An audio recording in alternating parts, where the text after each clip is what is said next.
ওয়ালাইকুম আসসালাম।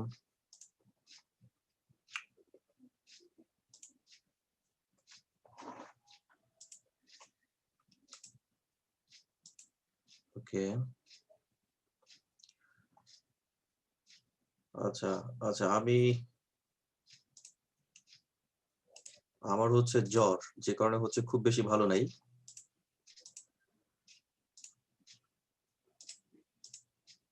আচ্ছা, তো যাই হোক।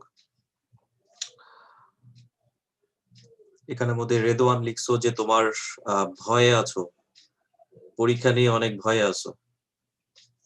আরে পরীক্ষা দিবা আর চান্স পাবা, এটাই তো কথা। পরীক্ষা এটা কোনো ব্যাপার হইলো? ঢাকা ইউনিভার্সিটিতে ভর্তি হতে চাও, জাস্ট ঢাকা ভার্সিটিতে চলে যাবা। যেই যেই ডিপার্টমেন্টে ভর্তি হইতে মন চাবে ওই ডিপার্টমেন্টে তুমি যাই ভর্তি হয়ে আসবা, শেষ। মানে সহজ হিসাব, আমার ভর্তি হতে মন চাইছে আমি যাবো, যাই ভর্তি হয়ে আসবো, শেষ। এত টেনশন করার কি আছে? ও আচ্ছা, মাঝখানে আবার একটা ভর্তি পরীক্ষা হয় না? এটা একটা বিষয়। এটা একটা বিষয়, এই যে থেকে আসলো যে মানে সতীন আর কি, তোমাদের সতীন, বুঝছো? আচ্ছা যাই হোক, সমস্যা নাই, ভর্তি পরীক্ষা আছে দেখেই হচ্ছে। একজন আইডির নাম দিছে রায়হান 456। আরে ব্যাককল, রায়হান 456 হচ্ছে পাসওয়ার্ডের নাম, সে আইডি নামে দিয়ে দিছে রায়হান 456। যাক, 420 দাও নাই, সেজন্য ধন্যবাদ। আচ্ছা, এখানে আরেকজন দিছে কি, ভাই সতীন কি? আল্লাহ, সতীন কি সে জানে না? চিন্তা করছো? আল্লাহ, সতীন কি? মানে আমি মাঝে মধ্যে বলি না যে বেডা বেডি, আবার এরকমও আছে অনেকে কমেন্ট করে, ভাই বেডি কি, বেডা কি? মানে ফার্মের মুরগি বোঝো? কিছু আছে ফার্মের মুরগি, মানে ফার্স্ট টাইম সবকিছু যা শুনে ফার্স্ট টাইম শুনে। তো বাচ্চারা খেয়াল করো যে আমাদের লাস্ট ক্লাসের মধ্যে হচ্ছে আবার একজন লিখছে স্বামী বিদেশ কি। হ্যাঁ, জান্নাতুন, স্বামী বিদেশ কি? আচ্ছা, মানে তোমার স্বামী বিদেশে চলে গেছে, এটা হচ্ছে স্বামী বিদেশ, বিষয়টা বুঝতে পারছো? স্বামী বিদেশ কি? এটা কোনো কথা? স্বামী বিদেশ কি এটা জানো না, এটা কোনো কথা? আচ্ছা, গ্যালাক্সি, গ্যালাক্সি মাইনসের নাম হয় কিনা, এটা ওয়ার্নিং দিয়ে দিলাম। ভবিষ্যতে এই নামটা চেঞ্জ করবা, গ্যালাক্সি A21s। সে প্রশ্ন করছে, ভাইয়া আমাদের ঢাকা ইউনিভার্সিটি অ্যাডমিশনটা কবে হইতে পারে? আর বইলো না, বুঝছো? হচ্ছে ওই ঢাকা ভার্সিটির ভিসি আমাকে ফোন দিচ্ছিল, ফোন দিয়ে বলছে যে রাহেন ভাই, আপনি যেদিন বলবেন ওই দিনই পরীক্ষা নিব। ঠিক আছে, এই কারণে হচ্ছে আমাকে পোলাপাইন প্রশ্ন করে যে পরীক্ষা কবে নাগাদ হইতে পারে। ঢাকা ভার্সিটির ভিসি আমার ন্যাংটাকালের বন্ধু। ঠিক আছে, এই কারণে হইতেছে আমারে, আমি বলে দিব তোমাকে পরীক্ষা কবে হবে। তো একটা বিষয়, আহ আচ্ছা, লেকচার শিট আগামীকাল দেওয়া হবে কিনা? 100%। যারা ঢাকার মধ্যে আছো তারা কালকে সশরীরে এসে লেকচার শিট নিয়ে যেতে পারবা, অথবা যাদের কোনো আত্মীয় স্বজন আছে সশরীরে নিয়ে যেতে পারবা। আর যারা কুরিয়ারের অ্যাড্রেস দিয়েছো তারা কুরিয়ারের মধ্যে ইনশাল্লাহ পেয়ে যাবা। ঠিক আছে, আমাদের সকল লেকচার শিট গুলো, সকল লেকচার শিট গুলোই আমাদের রেডি। আচ্ছা, একজন প্রশ্ন করেছো যে ইশরাত জাহান, তুমি আজকে জয়েন করেছো, তার মানে লেকচার নাম্বার 1 তুমি পাও নাই। লেকচার নাম্বার 1 যদি না পেয়ে থাকো, যারা যারা আমাকে বলেছে আমি সবাইকেই কিন্তু লেকচার নাম্বার 1 এর রেকর্ড কপি লিংক দিয়ে দিয়েছি। ঠিক আছে, সো যারা যারা মিস করেছো তাদেরকে কিন্তু আমি আলাদাভাবে আবার ডেটা রাখতেছি। মানে যারা যারা ক্লাসটা মিস করেছো, যদি তোমার 3টা ক্লাসের বেশি মিস করে ফেলো তাহলে ফার্দার কিন্তু আর কোনো রেকর্ড কপি আমি দিব না। ঠিক আছে, সো এটা যাতে তোমাদের মাথায় থাকে, 3টা ক্লাসের বেশি যাতে মিস না হয়।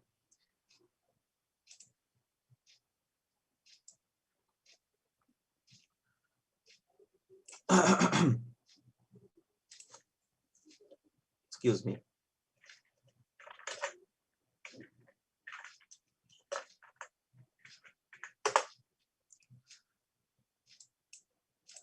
আমরা ক্লাসটা স্টার্ট করতে যাচ্ছি।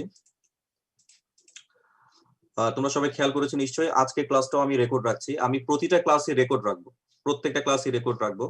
কিন্তু আমি আন্তরিকভাবে চাইবো যে তোমরা ইচ্ছাকৃতভাবে কোনো ক্লাস মিস করবে না। কারণ লাইভ ক্লাস করার একটা বিষয়, একটা মজা, আর তোমার পরবর্তীতে রেকর্ড দেখে ক্লাস করার কিন্তু দেখবা কনসেন্ট্রেশন পাবা না। তো সেই জন্য হচ্ছে অবশ্যই লাইভ ক্লাসটা করার ট্রাই করবা। যেমন ফিজিক্যাল ক্লাসে আমাদের আগ্রহ বেশি থাকে কেন, ফুল কনসেন্ট্রেশনটা আমরা দিতে পারি। ঠিক আছে, কিন্তু রেকর্ড করলে তো এটা ইউটিউবের ক্লাস হয়ে গেল, আর ইউটিউব থেকে যে খুব বেশি উপকার হয় না সেটা তো আমরা সবাই বুঝি। আচ্ছা, রুহুল আমিন, তুমি বলেছো যে গতকালকে আমি ফুল ক্লাস করেছি কিন্তু মাঝখানে ইন্টারনেটের সমস্যা হওয়ায় শুধু সাম এবং এনি এটা শুনতে পারি নাই। আচ্ছা, তোমাদের মধ্যে কেউ কেউ কি বলতে পারবা যে সাম ভার্সেস এনি গত ক্লাসে পড়েছিলাম লেকচার শিট না দেখে, খাতার নোট না দেখে সাথে সাথে বলতে হবে। কে বলতে পারবা? সাম ভার্সেস এনি, মানে কখন সাম হয় আর কখন এনি হয়, গত ক্লাসে পড়িয়েছিলাম। মাশাআল্লাহ, এখানে অনেকে হাত তুলেছো। গিয়াসউদ্দিন, তোমাকে আমি আনমিউট দিয়েছি, তুমি কি শুনতে পাচ্ছ? আসসালামু আলাইকুম স্যার, শুনতে পারছি স্যার। হ্যাঁ, ওয়ালাইকুম সালাম। তুমি একটু বলো দেখি যে কখন সাম আর কখন এনি। স্যার, সাম এবং এনির পর যে কোনো নাউন হতে পারে, কিন্তু ইন্টারোগেটিভ সেন্টেন্স এবং নেগেটিভ সেন্টেন্সের ক্ষেত্রে আমরা এনি ইউজ করব, এন্ড ফর অ্যাফার্মেটিভ সেন্টেন্সের ক্ষেত্রে আমরা সাম ইউজ করব। আচ্ছা, একটা একটা বিষয় হচ্ছে যে তোমার ইন্টারোগেটিভ বাক্যের মধ্যে সাম হয়, এটা আমরা সবাই জানি, রাইট? Any sir. আচ্ছা, এখন আমার প্রশ্ন হচ্ছে ইন্টারোগেটিভ বাক্যের মধ্যে সাম হয়, এটা কখন? সাধারণত আমরা জানি যে ইন্টারোগেটিভ বাক্যে এনি হয়, বাট তুমি সাম বলতেছো কেন? না স্যার, ইন্টারোগেটিভ এন্ড নেগেটিভ সেন্টেন্সের ক্ষেত্রে এনি হয়, আবার মাঝে মধ্যে সাম হয় যখন সেটা দ্বারা রিকোয়েস্ট বোঝায়।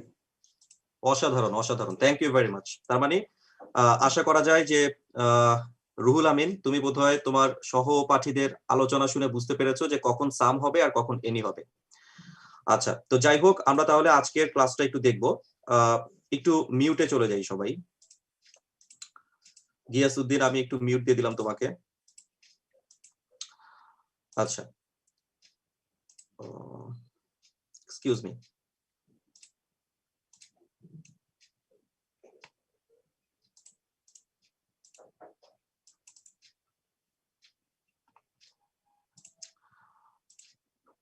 আচ্ছা, আমরা সবাই দেখতে পাচ্ছি স্ক্রিনটা, আশা করি আমরা সবাই দেখতে পাচ্ছি। আমরা স্ট্রিক্টলি আমরা ধারাবাহিকতা মেনটেন করবো ইনশাল্লাহ, যে যেই ক্লাসে যেই টপিকটা থাকবে আমরা সেই ক্লাসে সেই টপিকগুলো কমপ্লিট করার জন্য আপ্রাণ চেষ্টা করব। যদি ইন কেস কোনো টপিক আমাদের বাকি থাকে তাহলে পরবর্তী লেকচারে শুরুতেই আমরা সেই টপিকটা শেষ করব, ঠিক আছে? তো আমরা দেখতে পাচ্ছি যে লেকচার নাম্বার 1-এ যে টপিকগুলো ছিল সেগুলো আমরা শেষ করেছি। তার মধ্যে একটা কথা আমি বলেছিলাম যে নাম্বার এবং জেন্ডার, এই দুটো হচ্ছে তোমাদেরকে ঠিক যতটুকু আমি দেব ততটুকু পড়ে নেবা লেকচার শিট থেকে। তোমরা যদি লেকচার শিটটা দেখো, গুগল ক্লাসরুমে আমি লেকচার শিটের পিডিএফটা দিয়েছি। আমি আবারও বলছি, গুগল ক্লাসরুমে আমি লেকচার শিটের পিডিএফটা দিয়েছি, ঠিক আছে? সো যেহেতু গুগল ক্লাসরুমে লেকচার শিটের পিডিএফটা দেওয়া হয়েছে, তোমরা ওখানের মধ্যে দেখবা যে নাম্বার এবং জেন্ডার থেকে আমি বাছাইকৃত প্রশ্নগুলো ওখানে দিয়ে দিয়েছি একদম ব্যাখ্যা সহকারে। সো ওগুলা তো আর মূলত ব্যাখ্যা লাগে না, মানে ওখানে যে কয়েকটা নাম্বার দিয়েছি আর যে কয়েকটা জেন্ডার দিয়েছি একদম রিয়েল প্রশ্ন বাছাই করে দিয়েছি, মানে এগুলো হচ্ছে সাজেশন। তুমি জাস্ট এই কয়েকটাই পড়বা, কারণ এই কয়েকটাতে তোমার গন্ডগোল পাকার সম্ভাবনা আছে। যে কয়েকটা দিয়েছি ওই কয়েকটাই পড়বা, কারণ ওই কয়েকটাতে গন্ডগোল পাকার সম্ভাবনা রয়েছে, এর বাইরে তোমাকে আর না পড়লেও চলবে। আর তারপরও যদি তুমি অ্যাডভান্সড স্টাডি করতে চাও, তোমাদের সবার কাছেই গ্রামারের কোনো না কোনো বই আছে, ওখান থেকে নাম্বার চ্যাপ্টার থেকে নাম্বারটা স্টাডি করতে পারো, জেন্ডার চ্যাপ্টার থেকে জেন্ডারটা স্টাডি করতে পারো, কিন্তু কোনো কাজে আসবে না, ঠিক আছে? সো আমি যতটুকু দিয়েছি অতটুকুই পড়ো, এটা মোর দেন এনাফ, কেমন? আচ্ছা, এরপর আমি সিনোনিম অ্যান্টোনিমের জন্য তোমাদেরকে একটা সাজেশন শিট দিয়েছি, পিডিএফ কপি। এবং এই ক্ষেত্রে আমি বিষয়টা আবারও বলে দিচ্ছি, তোমরা হয়তো প্রথম ক্লাসে জেনেছো যে আমি কিন্তু মেমোরাইজিং কোনো নোটশিট তোমাদেরকে কুরিয়ারে পাঠাচ্ছি না। আমি শুধু লেকচার নাম্বার 1 থেকে 10 বেসিক এবং অ্যাডভান্স যে হাই ফ্রিকোয়েন্সি লেকচারগুলো আমি এগুলো পাঠাচ্ছি। আর যেটা হচ্ছে তোমার মেমোরাইজিং মানে সিনোনিম অ্যান্টোনিম, ভোকাবুলারি বা প্রিপোজিশন, এটা কিন্তু হচ্ছে তোমার পিডিএফ কপিটা দেওয়া হচ্ছে। তো তোমাদের যদি কারো ইচ্ছে হয় তাহলে পিডিএফ কপিটা ডাউনলোড করে তোমরা প্রিন্ট করে ফেলতে পারবা, ঠিক আছে? এটা তোমাদের নিজেদের উপর ডিপেন্ড করে। আর যারা মোবাইল থেকে পড়তে ইউজ টু, তারা মোবাইল থেকে পিডিএফ দেখে দেখে পড়ে নিতে পারবা। সিনোনিম অ্যান্টোনিমের যে শীটটা আমি তোমাদেরকে দিয়েছি গত ক্লাসে, আমার দৃঢ় বিশ্বাস যে এইটা যদি ফলো করো তাহলে আশা করা যায় যে তোমার অন্য কোনো শীট না পড়লেও চলবে। সিনোনিম অ্যান্টোনিমের জন্য মানে মানে ওই যে গাদা গাদা আমরা অনেক সিনোনিম অ্যান্টোনিম পড়ি না, তো ওগুলা না পড়লেও তোমার চলবে, কারণ ওইরকম লিস্ট মুখস্থ করে আসলে হয় না। এখানে যেটা দেয়া হয়েছে পুরোটাই হচ্ছে রিয়েল কোয়েশ্চেনকে স্টাডি করে ইফেক্টিভ ওয়ার্ডগুলো আমি এখানে সেট করেছি, তো ওটা তোমরা দেখবা। আর আমার রিভিউ টেস্ট 1-এ আমি যে রিভিউ টেস্ট 1 নিব, এই 1 নম্বর রিভিউ টেস্টে কিন্তু আমি ওই শীট থেকেই সিনোনিম অ্যান্টোনিম সেট করব, ঠিক আছে? That's it. আচ্ছা, আর আরেকটা তথ্য হচ্ছে আজকের ক্লাসে তোমরা দেখতে পাচ্ছ লেকচার নাম্বার 2 আমাদের আজকে আছে হাই ফ্রিকোয়েন্সি কোয়েশ্চেনস এবং ফাইনাল ডিসকাশন অন প্রোনাউন্স এবং রিলেটিভ প্রোনাউন্স, এবং এটার সাথে কিন্তু একটা টপিক দেখতে পাচ্ছ ওয়ার্ড ট্রিক্স। ওয়ার্ড ট্রিক্স মানে হচ্ছে আননোন কোনো একটা ভোকাবুলারি দেখার সাথে সাথে তুমি এটার অর্থ বলতে পারো কিনা, ভোকাবুলারি দেখার সাথে সাথেই তুমি এটার অর্থ বলতে সক্ষম কিনা, ঠিক আছে? এটা হচ্ছে ওয়ার্ড ট্রিক্স এর বিষয়। তো যেমন ধরো আমি তোমাকে একটা শব্দ বললাম,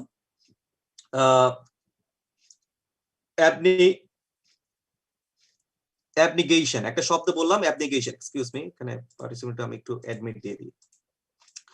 আমি একটা শব্দ বললাম অ্যাবনিগেশন, এখন অ্যাবনিগেশন শব্দের অর্থটা কি দেখার সাথে সাথে বলতে পারতেছো কিনা?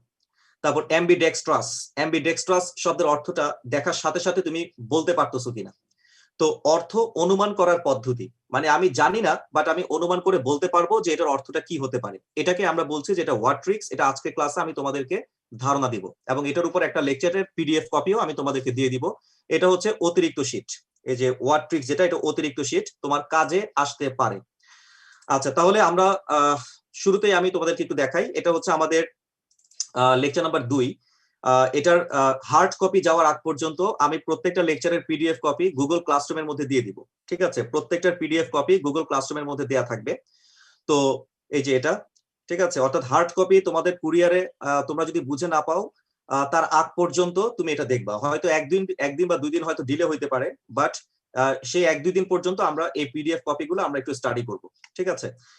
এখানের মধ্যে তোমার কি দেয়া আছে না দেয়া আছে সেটা তোমরা নিজেরা উল্টায় উল্টায় দেখবা, ঠিক আছে? কিন্তু সরাসরি ক্লাসের জন্য, ক্লাস পার্টিসিপেশনের জন্য কিন্তু আমি সম্পূর্ণভাবে এটাকে ফলো করব।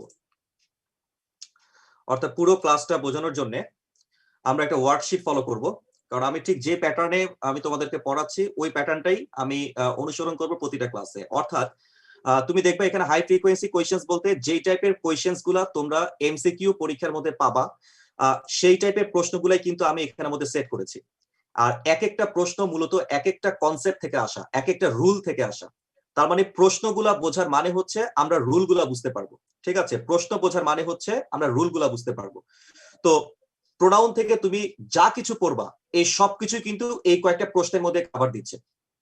আর তারপরে এরপরে তোমার অতিরিক্ত না পড়লেও চলে, বাট তারপরেও তুমি যে লেকচার শিটটা পাবা এই লেকচার শিটটা একটু ফার্স্ট থেকে লাস্ট পর্যন্ত একটু উল্টায় উল্টায় দেখবা। ওখানে যে আমি অতিরিক্ত যে প্রশ্নগুলো দিয়েছি সেই প্রশ্নগুলো একটু সলভ করবা। যদি কোনো রুলস ভুলে যাও তাহলে ওই লেকচার শিট থেকে রুলস গুলো একটু দেখে নিবা, ঠিক আছে? That's it.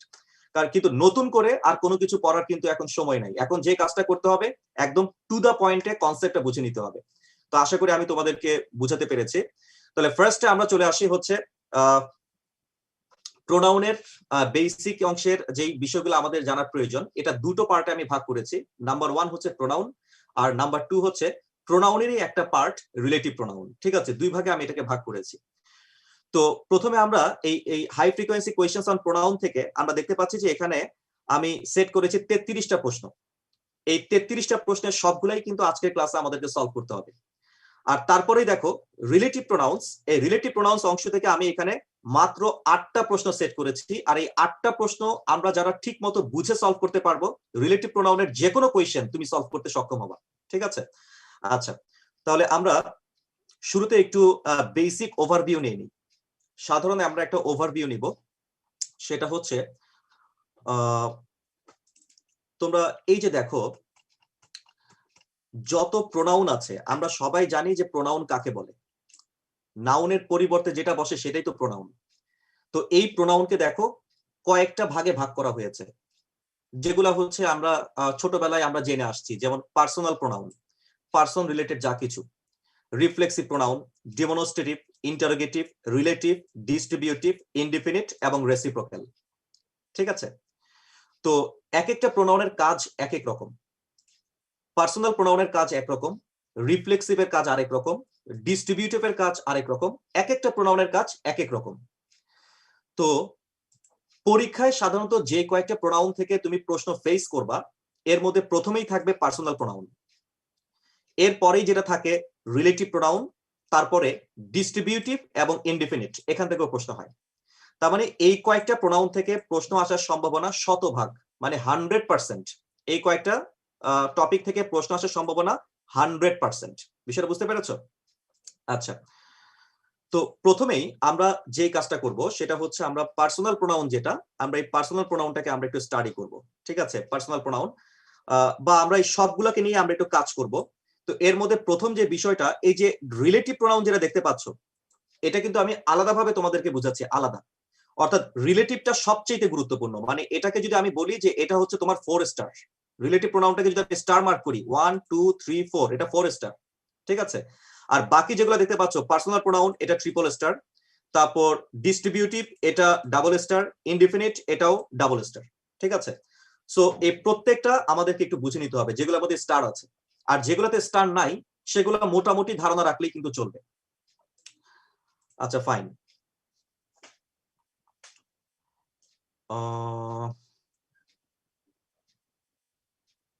একজন টেক্সট করতেছে এখানের মধ্যে, আচ্ছা যাই হোক, বিষয় না। তাহলে ভাইরা আমরা তাহলে হচ্ছে এখন ফার্স্টে একটু আমি চলে যাচ্ছি। প্রথমে তোমাদের কাজ হচ্ছে, প্রথম কাজটা হচ্ছে, আচ্ছা প্রভা তুমি বলেছো যে রিভিউ টেস্ট 1 এ ভোকাবুলারি কতটুকু পড়বো? পুরো শীটটা, ভোকাবুলারি যে শীটটা দিয়েছি পুরো শীটটা খালি রিডিং করবা, question answer, question answer, question answer, খালি উত্তরটা যাতে তোমার মনে থাকে, দ্যাটস ইট। আচ্ছা, তো প্রথম ধাপে আমরা প্রোনাউনের আলোচনা শুরু করতে যাচ্ছি। প্রথমে তোমরা সলভ করবা কোয়েশ্চেন নাম্বার 1 থেকে 5, খুব দ্রুত।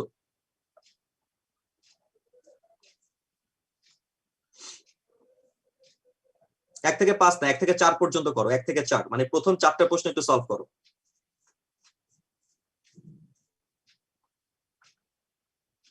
একটু বড় করে দিই, হ্যাঁ, তাহলে বুঝতে হয়তো সুবিধা হবে। এই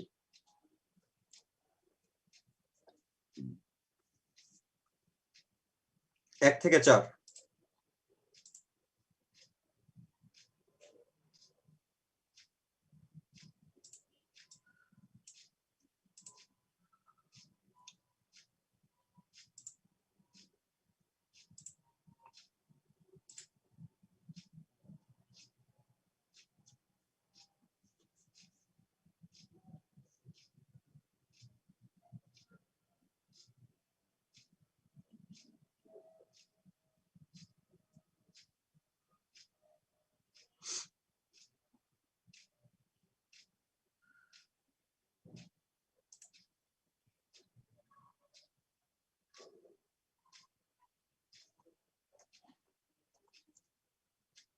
তানজিম, এই শীটটা তো কাউকে দেয়া হয়নি এখনো, ঠিক আছে, পাবা কিভাবে?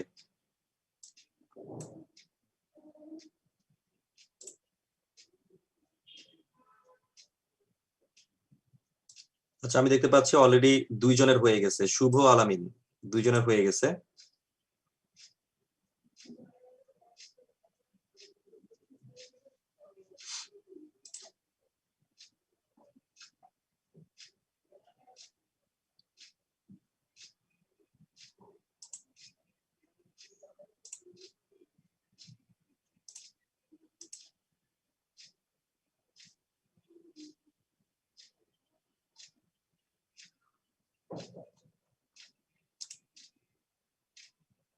আচ্ছা, একটা ট্রাবল হচ্ছে এখানের মধ্যে, আমার এখানে পার্টিসিপেন্ট লিস্ট মেবি হচ্ছে তোমার ফিল আপ হয়ে গেছে।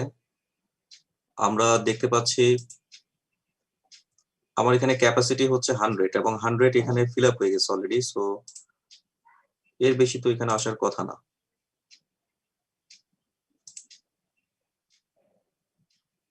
ছোট্ট একটা টেকনিক্যাল প্রবলেম, একটু একটু ওয়েট করি, হ্যাঁ, এক মিনিট আমাকে একটু টাইম দাও।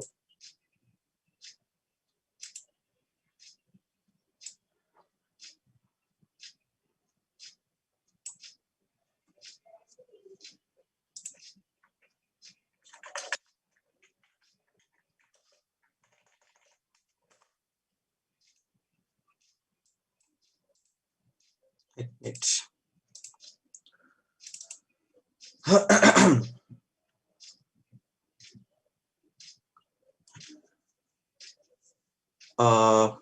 আচ্ছা, এখন আমরা সবাই একটু খেয়াল করব যে আচ্ছা,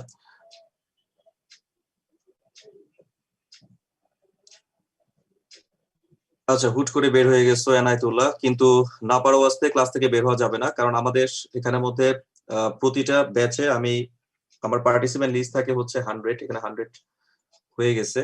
সো আমরা এই লিঙ্কটা আর কারোর সাথে আমরা শেয়ার যাতে না করি, কারণ আমার একটা বিষয় হচ্ছে যে তোমরা যারা ভর্তিকৃত আছো তারা অতিরিক্ত আর কারোর সাথে আমরা এই লিঙ্কটা শেয়ার করব না, কেমন? আচ্ছা আচ্ছা, এবার আমরা সবাই একটু খেয়াল করে দেখি ভাইরা, সবাই একটু খাতা কলম নাও। ফার্স্টে তোমরা খাতার মধ্যে একটু লিখবা পার্সোনাল প্রোনাউন।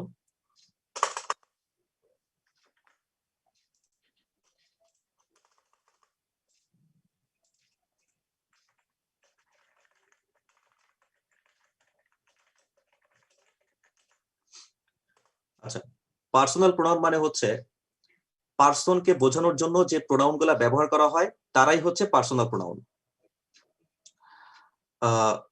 পার্সনকে বোঝানোর জন্য না, রোল নাম্বার এখনো দেই নাই, এটা রোল নাম্বার দেই নাই। এখানে হচ্ছে আমাদের যেসব স্টুডেন্ট মূলত ইউসিসি থাকে তাদের ইউসিসি রোল নাম্বারটা ওখানে শো করতেছে, ঠিক আছে? এটা বুঝতে হয়তো ভুল করতেছো। আচ্ছা যাই হোক, তো পার্সোনাল প্রোনাউন মানে হচ্ছে যারা মানে সহজ কথায় পার্সনকে বোঝানোর জন্য আমরা যে প্রোনাউন গুলা ইউজ করি। তো আমরা এখান থেকে 4টা কেস স্টাডি করব। কয়টা কেস বলো দেখি? 4টা কেস। এর মধ্যে আমরা যদি একটা টেবিল ড্র করি, আমরা একটা টেবিল ড্র করব খাতার মধ্যে। টেবিলটা হবে এরকম, 4টা কলাম, 4টা কলাম আর 7টা রো। এই যে 1 2 3 4, 5 নাম্বারটা কেটে দাও, 5 নাম্বারটা লাগবে না। খাতার মধ্যে একটু ড্র করো, দেখো আর লেখো, মানে এটা সবচেয়ে ইফেক্টিভ। দেখার সাথে সাথে লিখবা, এটা সবচেয়ে ইফেক্টিভ, ঠিক আছে? এই যে এই 1 2 3 4। আচ্ছা, বাম পাশে হেডিং দাও সাবজেক্টিভ, সাবজেক্টিভ। তারপর 2 নম্বরে লেখো অবজেক্টিভ, এরপরে হচ্ছে পজিটিভ, তারপর হচ্ছে ডাবল পজিটিভ, ডাবল পজিটিভ। তার মানে আমরা দেখতে পাচ্ছি যে প্রোনাউনের কেস হচ্ছে তোমার 4টা কেস হয়, subjective, objective, positive, double positive, 4টা কেস হয়, তাই না? এই যে 4টা কেস। তো সাবজেক্টিভের কেস হচ্ছে তোমার 7টা। এই 7টা কেস আমরা একটু লিখে ফেলবো। I, we, you, he, she, they, it, এই কয়েকটা হচ্ছে সাবজেক্টিভ কেস। এখন আমার প্রশ্ন হচ্ছে পরীক্ষার মধ্যে এই কয়েকটা কেস যদি তোমার অপশনে থাকে তাহলে আমরা কিভাবে অর্থ না জেনে প্রশ্ন সলভ করব? অর্থ না জেনেই কিভাবে প্রশ্নটা আমরা সলভ করব সেই টেকনিকটা খুব দ্রুত খাতার মধ্যে একটু লিখে নাও। লেখো সাবজেক্টিভ কন্ডিশন, সাবজেক্টিভ কন্ডিশনস, ঠিক আছে? সাবজেক্টিভ কন্ডিশনস দিয়ে কয়েকটা পয়েন্ট লেখো। 1 নম্বরে লেখো, 1 নম্বরে অথবা আমি তোমাকে সরাসরি প্যাটার্নটা দিয়ে দিচ্ছি, একদম সরাসরি প্যাটার্ন, তুমি ছবি আকারও এটা মনে রাখতে পারবা। ফার্স্ট লেখো হচ্ছে এরকম শূন্যস্থান, শূন্যস্থান প্লাস হচ্ছে তোমার প্রিন্সিপাল ভার্ব অথবা ভার্ব লেখো, ঠিক আছে? ভার্ব, শূন্যস্থান প্লাস ভার্ব। 2 নম্বরে লেখো বি ভার্ব প্লাস শূন্যস্থান। 3 নম্বরে দাও কানেক্টর, কানেক্টর প্লাস শূন্যস্থান, ঠিক আছে? আচ্ছা, কানেক্টর প্লাস শূন্যস্থান। 4 নম্বরে দাও কম্পারেটিভ দেন, কম্পারেটিভ দেন প্লাস শূন্যস্থান। আর 5 নম্বরে দাও কমা নট প্লাস শূন্যস্থান, কমা নট প্লাস শূন্যস্থান। আচ্ছা, তো আমরা সবাই এই প্যাটার্নটা একটু খাতার মধ্যে উঠাই ফেলো দেখি, সবাই প্যাটার্নটা একটু খাতার মধ্যে উঠাও।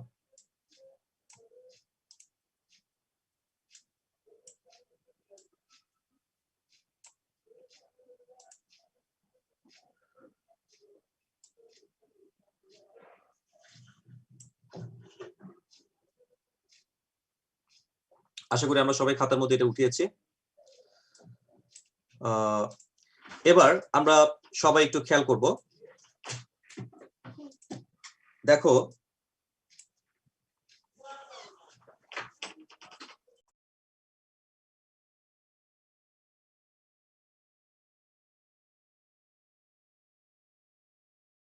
তাহলে 1 কাপ চা লাগবে। আচ্ছা, এখন দেখো এখানের মধ্যে আমি 5টা প্যাটার্ন দিয়েছি, বাচ্চারা 5টা প্যাটার্ন একটু খেয়াল করবা।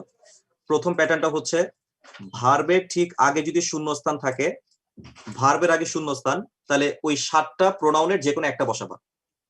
বি ভার্বের পরে শূন্যস্থান, 7টার যে কোনো একটা বসাবা। কানেক্টরের পরে শূন্যস্থান, 7টার যে কোনো একটা বসাবা। কম্পারেটিভ দেন, কম্পারেটিভ দেন মানে আছে না ওই যে স্ট্রঙ্গার দেন, বেটার দেন, মোর দেন, ফিউয়ার দেন, লেস দেন, ওই যে কম্পারেটিভ দেন, কম্পারেটিভ দেনের পরে শূন্যস্থান, ওই 7টার যে কোনো একটা বসাবো। কমা নট, কমা থাকতেই হবে বাধ্যতামূলক, কমা নটের পরে শূন্যস্থান, আমি 7টার যে কোনো একটা বসাবো। তার মানে আমরা বুঝতেই পারতেছি আমি এখানে 5টা প্যাটার্ন তোমাকে ড্র করে দিয়েছি। কয়টা প্যাটার্ন বলো দেখি ভাইরা? 5টা প্যাটার্ন আমি এখানে ড্র করে দিয়েছি। এই 5টা প্যাটার্নের মধ্যে তোমার যে কোনো একটা প্যাটার্ন যদি মিলা যায়, তাহলে আমরা এই যে 7টা প্রোনাউন দেখতে পাচ্ছি, এই 7টার যে কোনো একটা বসাবো।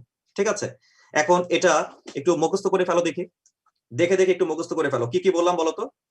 ভার্বের আগে শূন্যস্থান, বি ভার্বের পরে শূন্যস্থান, কানেক্টরের পরে শূন্যস্থান, দেনের পরে শূন্যস্থান, কমা নটের পরে শূন্যস্থান। কে বলতে পারবা? হাত তোলো। প্রভা, হ্যাঁ বলো, কি কি বলেছে বলো দেখি। স্যার আসসালামু আলাইকুম। বলো। ভার্বের আগে, তারপর বি ভার্বের পরে, কানেক্টরের পরে, কম্পারেটিভ দেনের পরে, কমা নটের পরে। তাহলে তুমি সাবজেক্টিভ আমাকে একটু ফর্ম বলো হবে। দেখি, 1 নাম্বার যে প্রশ্নটা, এই প্রশ্নটা রিডিং করার দরকার নাই, খালি বলো যে শূন্যস্থান যেটা, এটা কিসের পরে গেছে? এটা দ্যাটের পরে। দ্যাটটা কি? আর দ্যাট তো আমি দেখতেই পাচ্ছি, দ্যাটটা কি? স্যার এটা হচ্ছে কানেক্টর, কানেক্টর। কানেক্টরের পরে শূন্যস্থান থাকলে কি হয়? Subjective form. তাহলে সঠিক অ্যান্সার কোনটা? এ। 2 নাম্বার কোয়েশ্চেন, বলো দেখি এখানে যে শূন্যস্থানটা, এটা কিসের আগে গেছে? এটা স্যার ভার্বের আগে। ভার্বের আগে। ভার্বের আগে শূন্যস্থান থাকলেও সাবজেক্টিভ। কত নম্বরে আছে? এ। 3 নাম্বার কোয়েশ্চেন, বলো দেখি এখানে কোন নিয়মটা ফলো করা হয়েছে 3 নম্বরে? 3 নম্বরে sir comma not. Comma not. Comma নটের পরে যদি কোনো প্রোনাউন থাকে, তাহলে সেটা কেমন প্রোনাউন হবে? Subjective form. এখন সাবজেক্টিভ মানে কি মি নাকি আই? আই। প্রশ্ন হচ্ছে অপশন নাম্বার এ তে আই আছে, অপশন নাম্বার সি তো আই আছে, পাইছো? জি স্যার। এখন তুমি কোনটা এ নিবা, হবে। সি নিবা নাকি এ নিবা? এ। কেন বলো দেখি? কারণ ভার্বের পরে শি আছে। না, এই যে ওয়াস, এই ওয়াসটা কেমন টাইপের ভার্ব? এই যে ওয়াস, বি ভার্ব। বি বি ভার্বের ভার্বের পরে সাধারণত কোন প্রোনাউন বসে? বি ভার্বের পরে সাবজেক্টিভ ফর্ম। সাবজেক্টিভ। তার মানে অপশন নাম্বার এ তে শি হচ্ছে সাবজেক্টিভ। তাহলে বুঝতে পারছো অ্যান্সার কোনটা? জি স্যার। তাহলে একই ভাবে বলো দেখি 4 নাম্বার কোয়েশ্চেন, এই যে ওয়াস, এটা কেমন টাইপের ভার্ব? Be verb. বি ভার্বের পরে সাবজেক্টিভ সাবজেক্টিভ ফর্ম নাকি হবে। অবজেক্টিভ? Sir subjective. সাবজেক্টিভ। তো সাবজেক্টিভ হলে আমি এখানের মধ্যে কোনটা নিব? আমি কি আস বলবো নাকি আমি এখানে উই বলবো? উই। এখন একটা ঝামেলা দেখো যে কত কত অপশনে উই আছে, তুমি একটু আলাদা করো। এখানে কত কত অপশনে উই আছে? সি তে আছে, বি তে বি তে আছে, আছে, সি তে আছে, ই তে আছে, তাই না? হুম। তাহলে আমরা অপশন নাম্বার এ বাদ দিয়ে দিব, অপশন নাম্বার ডি বাদ দিয়ে দিব। এই দুটো অপশন হচ্ছে না, বি সি ই থেকে যে কোনো একটা। এর মধ্যে প্রত্যেকটা অপশনের মধ্যেই দেখো এই যে বিফোর আছে, খেয়াল করছো? বিফোর। জি স্যার। তো স্যার ই পাস্ট হবে। পারফেক্ট টেন্স বিফোর এর আগে হয় নাকি বিফোর এর পরে হয়? বিফোর। পাস্ট বুঝিনি। পারফেক্ট বিফোর এর পরে হয়। ও, তাহলে আফটার এর পরে কি হয়? Past indefinite tense. ও না না, আফটার আগে হয়, বিফোর এর আগে হয়। রাইট, বিফোর এর আগে পাস্ট পারফেক্ট, আফটার এর পরে পাস্ট পারফেক্ট, তাই না? জি স্যার। একটু ফাস্ট রেসপন্স করতে হবে। পাস্ট পারফেক্ট জি কোথায় হয়? স্যার। বিফোর এর জি আগে হয় না? স্যার। জি স্যার। তাহলে পাস্ট পারফেক্ট কত নম্বর অপশনে আছে বের করো। বি তে। অপশন নাম্বার বি, যে হ্যাড লেফট। আর অপশন নাম্বার সি তে দেখো ওয়েন্ট, এটা তো তোমার মেলে না। আর অপশন নাম্বার ই তে পাস্ট পারফেক্ট দুইবার ইউজ করছে। এই যে বিফোর এর আগেও দেখো পাস্ট পারফেক্ট, আবার বিফোর এর পরেও দেখো পাস্ট পারফেক্ট। তো একই বাক্যে ডাবল পাস্ট পারফেক্ট কি ইউজ করা যাবে? না স্যার। যাবে না। তাহলে সব দিক বিবেচনা করে অ্যান্সার কোনটা দাঁড়াচ্ছে? বি। Option number B. আচ্ছা, তাহলে thank you very much Prabha for your participation. আচ্ছা, এবার আমরা একইভাবে চলে যাব হচ্ছে আমাদের সেকেন্ড ফর্ম। ঠিক আছে, সেকেন্ড ফর্ম আমি যা যা আলোচনা করতেছি জাস্ট খুব মন দিয়ে খেয়াল করবা, ফলো করবা, এর মাধ্যমেই তুমি প্রশ্ন সলভ করতে পারবা। তাহলে আমাদের সাবজেক্টিভটা শেষ, এখন আসো অবজেক্টিভ কেস। অবজেক্টিভের মধ্যে আমরা 7টা অবজেক্টিভের নাম একটু পাশে লিখে ফেলি। তোমরা খাতার মধ্যে লিখে ফেলো আই। এই যে আই দেখতে পাচ্ছ, আই এর অবজেক্টিভটা এখানে লিখবা। ঠিক আছে, সো আই এর অবজেক্টিভটা কি হবে? লিখে ফেলো মি। উই এর অবজেক্টিভ আস। ইউ এর অবজেক্টিভ ইউই হবে। হি এর objective him. She her, sorry she এরটা হচ্ছে হার, শি এরটা হচ্ছে হার। কি রে ভাই, হ্যাঁ, তারপর দেয়ারটা হচ্ছে দেয়ার, ইটেরটা হচ্ছে ইটস। তাহলে খাতার মধ্যে একটু লিখে ফেলো সবাই, খাতার মধ্যে সবাই একটু লিখে ফেলো। কি কি লিখলাম একটু খেয়াল করে দেখো, যে তোমার মি, আস, ইউ, হিম, হার, দেয়ার এবং ইটস। মি, আস, ইউ, হিম, হার, দেয়ার এবং ইটস। খাতার মধ্যে একটু লিখে ফেলো এভরিবডি। সরি, এটা দেয়ার না, সরি, এটা দেম দেম দেম। হ্যাঁ, এটা হবে দেম দেম। কারেকশন প্লিজ, আমি এখানে পসেসিভটা দিয়ে দিয়েছি, সরি, এটা দেম হবে, দেম। কারেকশন করে নিও, এটা হচ্ছে দেম। আর এটা ইটস হবে না, এটা হবে ইট। ঠিক আছে, ওই যে হারের পর থেকে ফলো করে সব পসেসিভ বসাই দিছি আমি, তাকে আসি হচ্ছে তোমার উপরের দিকে। আচ্ছা, যাই হোক, ব্যাপার না। তাহলে আমরা একটু সবাই একটু লিখে রাখি, I me, we us, you you, he him, she her, they them, it it. সবাই একটু খাতার মধ্যে লিখে ফেলো এই 7টা। আচ্ছা, এবার একটু লেখা হয়ে গেলে বলো যে ডান। লিখেছো? লেখা হয়েছে? Done, okay fine. সবাইকে ডান লিখতে হবে না, 2-1 ডান লিখলেই হবে। Okay fine, thank you very much. আর লিখতে হবে না। এখন আসো, এরা যদি তোমার অপশনে থাকে আমরা কিভাবে প্রশ্নটা সলভ করব, তাই না? তাহলে তোমরা এখানের মধ্যে লেখা হচ্ছে অবজেক্টিভ কন্ডিশনস, অবজেক্টিভ কন্ডিশনস। ঠিক আছে, এখন অবজেক্টিভ প্রোনাউন গুলো যদি থাকে বা অবজেক্টিভ কেস গুলো যদি থাকে, তাহলে আমরা কিভাবে প্রশ্ন সলভ করব। অবজেক্টিভ কন্ডিশনস, ঠিক আছে, খাতার মধ্যে একটু লিখে ফেলো অবজেক্টিভ কন্ডিশনস। প্রথমে তোমরা লেখো হচ্ছে তোমার ভার্ব, ভার্বের পরে শূন্যস্থান, ভার্ব প্লাস শূন্যস্থান, প্যাটার্ন 1। 2 নম্বর প্যাটার্নে লেখা হচ্ছে তোমার প্রিপোজিশন, প্রিপোজিশন, প্রিপোজিশনের পরে শূন্যস্থান। 3 নম্বরে লেখা হচ্ছে তোমার লেট ভার্ব, ঠিক আছে, লেট, লেটের পরে শূন্যস্থান। জাস্ট 3টা পয়েন্ট মাথায় রাখবা, 3টা পয়েন্ট মাথায় রাখতে হবে। আমি আবারও বলছি, ফার্স্ট ওয়ান, ভার্বের পরে শূন্যস্থান, প্রিপোজিশনের পরে শূন্যস্থান, লেট ভার্বের পরে শূন্যস্থান। তার মানে আমি 3টা পয়েন্ট বলেছি, ভার্বের পরে, প্রিপোজিশনের পরে, লেটের পরে। এখন আমি একটু যে কোনো একজন, আমি একটু লোয়ার হ্যান্ডস দিয়ে দিচ্ছি, যে কোনো একজন একটু হাত তুলে দেখি যে কে বলতে চাও। যে কোনো একজন একটু হাত তুলবা। চৈতি, তোমাকে আনমিউট দেওয়া হয়েছে, বলো। স্যার আসসালামু আলাইকুম। হ্যাঁ, অবজেক্টিভের কন্ডিশন গুলো বলো। ভার্বের পরে শূন্যস্থান, প্রিপোজিশনের পর শূন্যস্থান, লেটের পর শূন্যস্থান। আচ্ছা, ভার্বের পরে, প্রিপোজিশনের পরে, লেটের পরে, তাই তো? তাহলে এখন তুমি আমাকে একটু বলো দেখি যে 5 নাম্বার কোয়েশ্চেন, 5 নাম্বারের শূন্যস্থানটা আসলে কিসের পরে আছে? 5 নাম্বার কোয়েশ্চেন, এই যে এটা, এই যে শূন্যস্থান দেখতে পাচ্ছ, এই শূন্যস্থানটা কিসের পরে আসছে? প্রিপোজিশনের পর। এখানে প্রিপোজিশন কই পাইলা? Sir and. এন্ড কি প্রিপোজিশন নাকি কনজাংশন? কনজাংশন। একজন বলেছো কানেক্টর, আল হাদি। এন্ড কিন্তু কানেক্টর না, এন্ড হচ্ছে তোমার এখানে কনজাংশনের কাজ করতেছে, মানে দুইটা ওয়ার্ডকে, মানে দুইটা শব্দকে যোগ করতেছে। ঠিক আছে স্যার এখানে তো উইথ এর আগে আছে গ্যাপ। উইথ, তুমি উইথ কে এখানে তোমার ভাবার তো কোনো কারণ নাই। উইথ তো তোমার হচ্ছে প্রিপোজিশনের পরে যদি শূন্যস্থান থাকতো তাহলে আমি একটা কথা চিন্তা করতাম, তাই না? কিন্তু প্রশ্ন হচ্ছে এখানে শূন্যস্থানটা আসছে মূলত কিসের পরে? এটা কি এই যে ভার্ব যেটা দেখতে পাচ্ছ হেল্পস, এটা হচ্ছে ভার্ব, তো এটা কি ভার্বের আগে চলে গেছে নাকি ভার্বের পরে চলে গেছে? ভার্বের পরে গিয়েছে। তো ভার্বের পরে থাকা মানে কিন্তু সেটা অবজেক্ট, বিষয়টা বুঝছো? জি। তাহলে তাহলে অবজেক্ট means প্রোনাউন কত নম্বর অপশনে পাওয়া যাচ্ছে? বি। অপশন নাম্বার বি হচ্ছে কারেক্ট অ্যান্সার। একইভাবে 6 নম্বর কোয়েশ্চেন, বলো দেখি 6 নম্বরের শূন্যস্থানটা কিসের পরে গেছে? ভার্বের পর গিয়েছে। তাহলে এখানের মধ্যে কে বসবে? Objective form. অবজেক্টিভ বসবে, ঠিক আছে।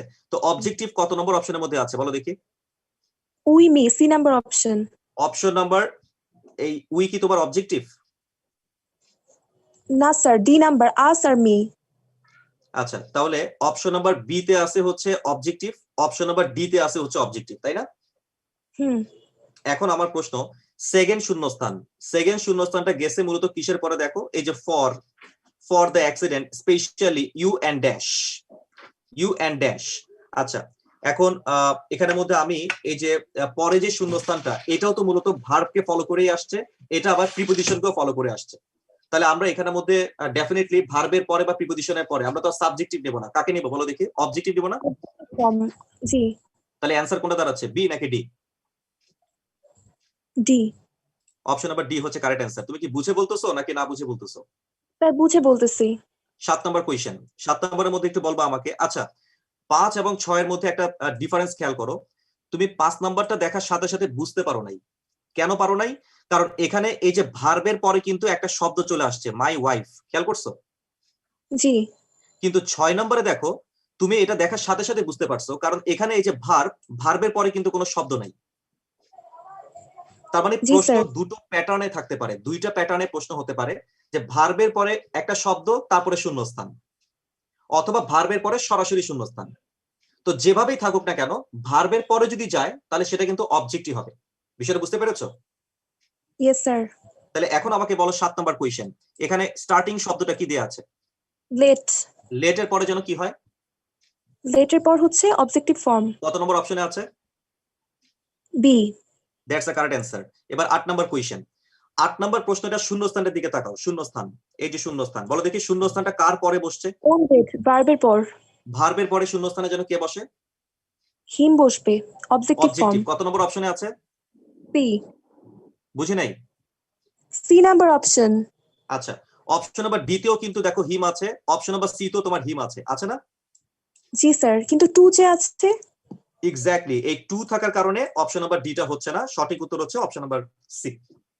তুমি কি কনসেপ্টটা বুঝতে পেরেছো? Yes sir. Thank you very much. তার মানে আমরা প্রশ্ন, আচ্ছা লাস্ট আরেকটা কোয়েশ্চেন হচ্ছে, তুমি কি লাইনে আছো? 9 নাম্বার প্রশ্নের রিডিং করো তো, 9 নাম্বার কোয়েশ্চেন।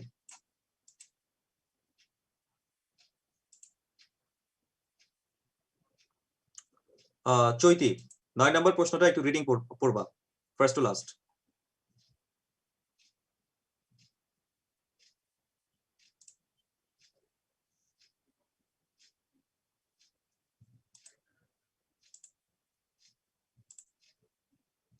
আল হাদি, তোমাকে আনমিউট দিয়েছি, শুনতে পাচ্ছো? আল হাদি, জি স্যার, শুনতে পাচ্ছি। হ্যাঁ একটু রিডিং করো দেখি 9 number question. Since the Earth's crust is much thicker under the continents, equipment would have to be capable of drilling through 1 lakh feet of rock to investigate the mantle.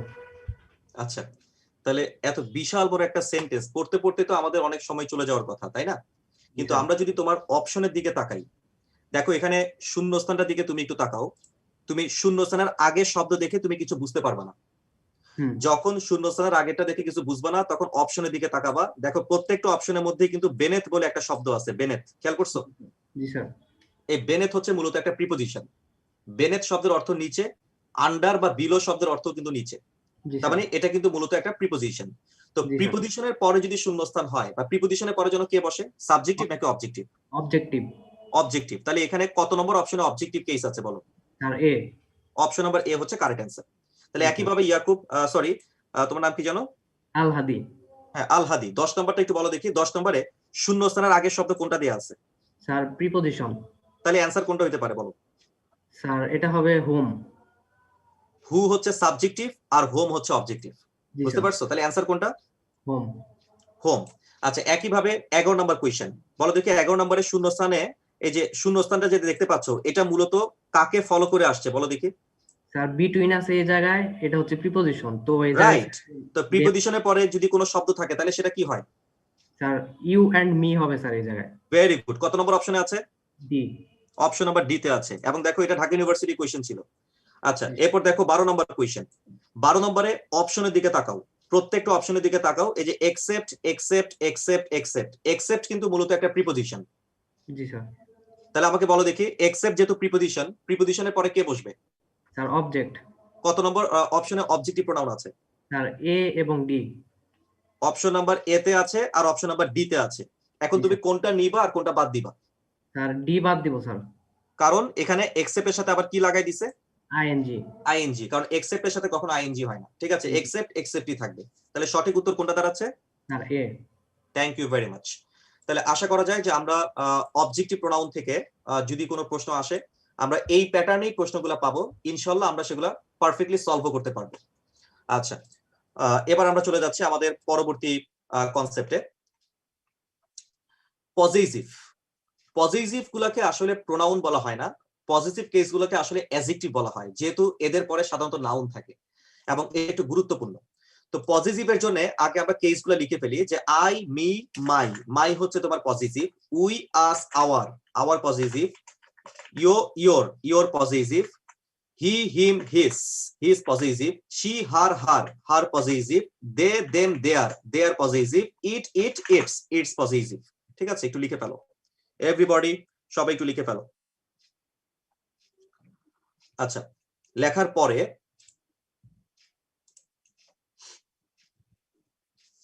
সবাই একটু লেখো।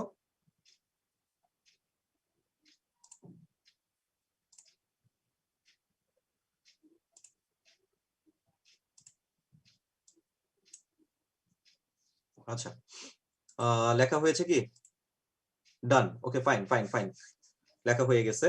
তাহলে এখন তোমরা যে কাজটা করবা, এখানে লেখা হচ্ছে তোমার পজিটিভ কন্ডিশনস, এখানে লেখা হচ্ছে পজিটিভ কন্ডিশন,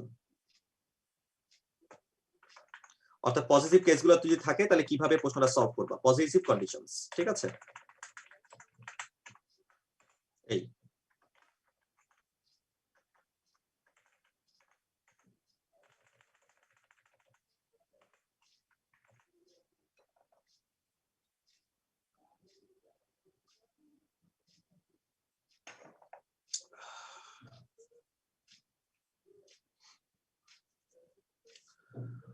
ভাই রে ভাই, এত ফোন আসতেছে কেন, বলো নাকি? আচ্ছা, আমরা সবাই একটু খেয়াল করব। ধরো শূন্যস্থান, শূন্যস্থানের পরে হচ্ছে নাউন। আবার দেখো শূন্যস্থান, দেখবা শূন্যস্থানের পরে কি আছে? আইএনজি। আইএনজি বলতে যাদেরকে আমরা জেরান্ড বলি আর কি। ঠিক আছে, জেরান্ড বা আইএনজি। তারপর ধরো প্রিপোজিশন। আমরা একটু আগে পড়ছিলাম যে প্রিপোজিশনের পরে যেন কে বসে, কিছুক্ষণ আগে কিন্তু আমরা পড়েছি যে প্রিপোজিশনের পরে কে বসে? অবজেক্টিভ বসে। আচ্ছা ফাইন, কিন্তু তুমি যদি দেখো শূন্যস্থানের আগে প্রিপোজিশন আছে, ঠিক আছে, কিন্তু যদি দেখো যে এটার পরে আবার একটা নাউন আছে অথবা একটা আইএনজি আছে, মানে জেরান্ড আছে, তখন কিন্তু আবার এটা আর অবজেক্টিভ হবে না, এটা হয়ে যাবে পজিটিভ। একইভাবে আমাকে একটু বলো দেখি, কানেক্টর, তোমাদের কি মনে আছে যে কানেক্টরের পরে জন্য শূন্যস্থান থাকলে কে বসে? দেখা যাক মনে আছে কিনা, আমাকে একটু জানাও। কানেক্টরের পরে শূন্যস্থান কে বসবে? কানেক্টর প্লাস শূন্যস্থান কে বসবে? Very good, very good. Al Hadi, Akib Shahriar, Jim, Simon, Shihab, Simon, Prova, Shahid Mahmud, Fariha Zaman, Ayesha. Good, very good, সবার মনে আছে। কানেক্টরের পরে শূন্যস্থান থাকলে সাবজেক্টিভ হয়, তাই না? আচ্ছা, কিন্তু যদি দেখো শূন্যস্থানের পরে আবার একটা নাউন চলে আসছে কিংবা একটা আইএনজি চলে আসছে, তখন কিন্তু আর সাবজেক্টিভ হবে না, তখন সেটা হয়ে যাবে পজিটিভ।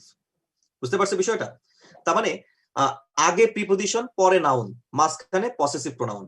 আগে প্রিপোজিশন, আগে আগে আগে আগে কানেক্টর, পরে নাউন, মাঝখানে পসেসিভ প্রোনাউন। মানে সহজ কথায় শূন্যস্থানের আগে প্রিপোজিশন বা কানেক্টর, কিন্তু পরে যদি নাউন চলে আসে কিংবা আইএনজি চলে আসে, তাহলে কিন্তু আমরা পজিটিভ কেসটাকেই বেছে নিব। আশা করা যায় আমরা এটা বুঝতে পেরেছি। আচ্ছা, এবার আসো 5 নাম্বার। 5 নাম্বারের ক্ষেত্রে শূন্যস্থান প্লাস পার্টস অফ দ্য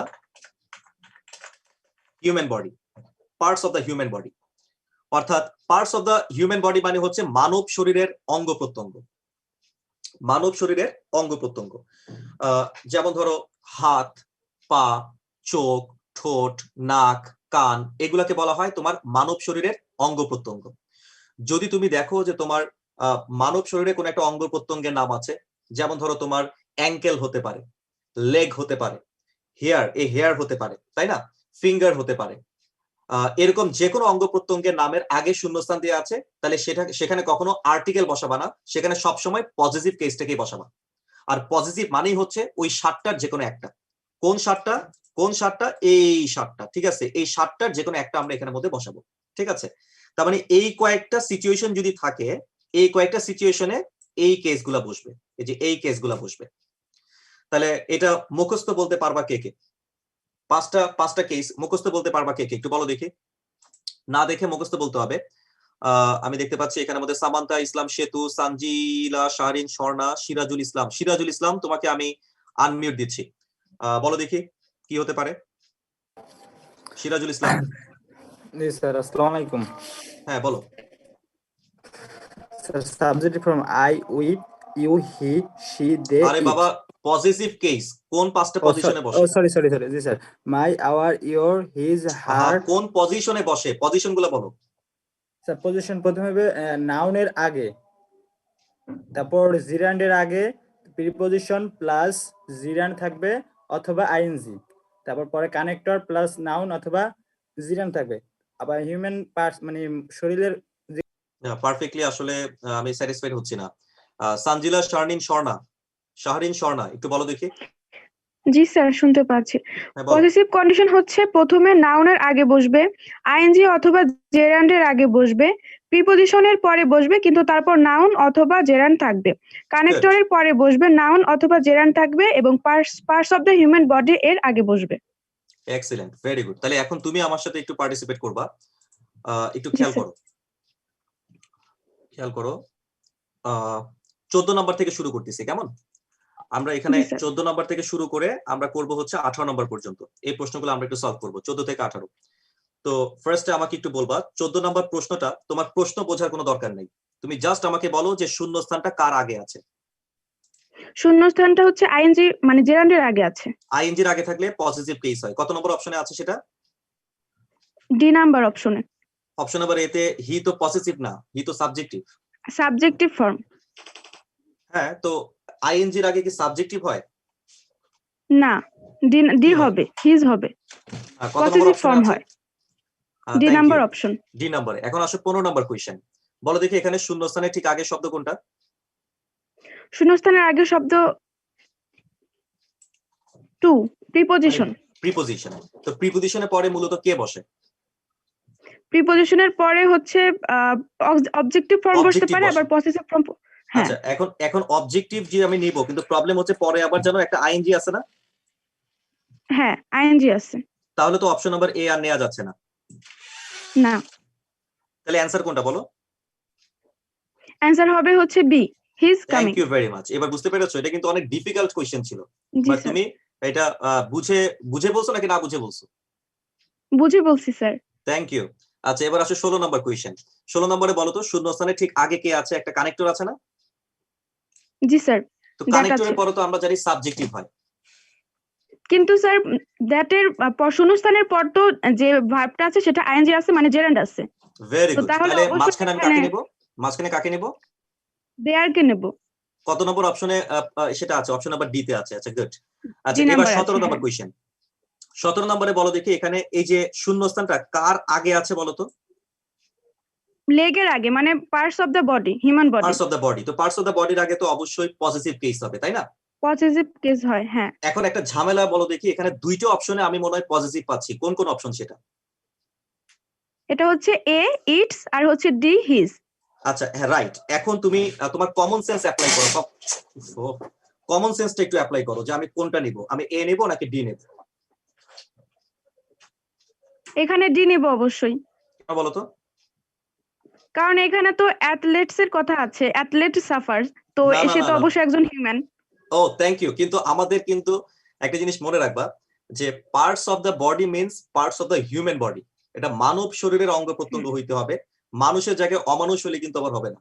অমানুষ মানে হচ্ছে তোমার ওই অমানুষ বলতে আবার মানুষ জাতীয় অমানুষ না, ওই যে বস্তু আর কি, বুঝছো? আচ্ছা, এবার হচ্ছে লাস্ট কোয়েশ্চেন, 18 নম্বর কোয়েশ্চেন।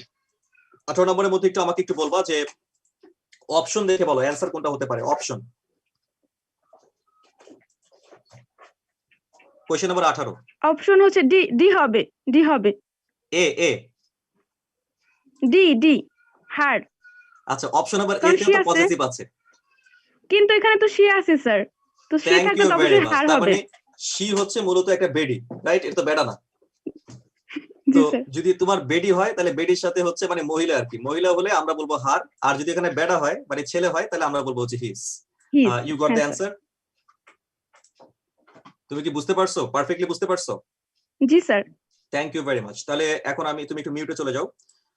আমরা এখন চলে যাব হচ্ছে আমাদের আরেকটা আইটেমে, ঠিক আছে? আমরা সাবজেক্টিভ, অবজেক্টিভ, পজিটিভ, আমরা 3টা কনসেপ্ট আমরা ক্লিয়ার করে ফেলেছি।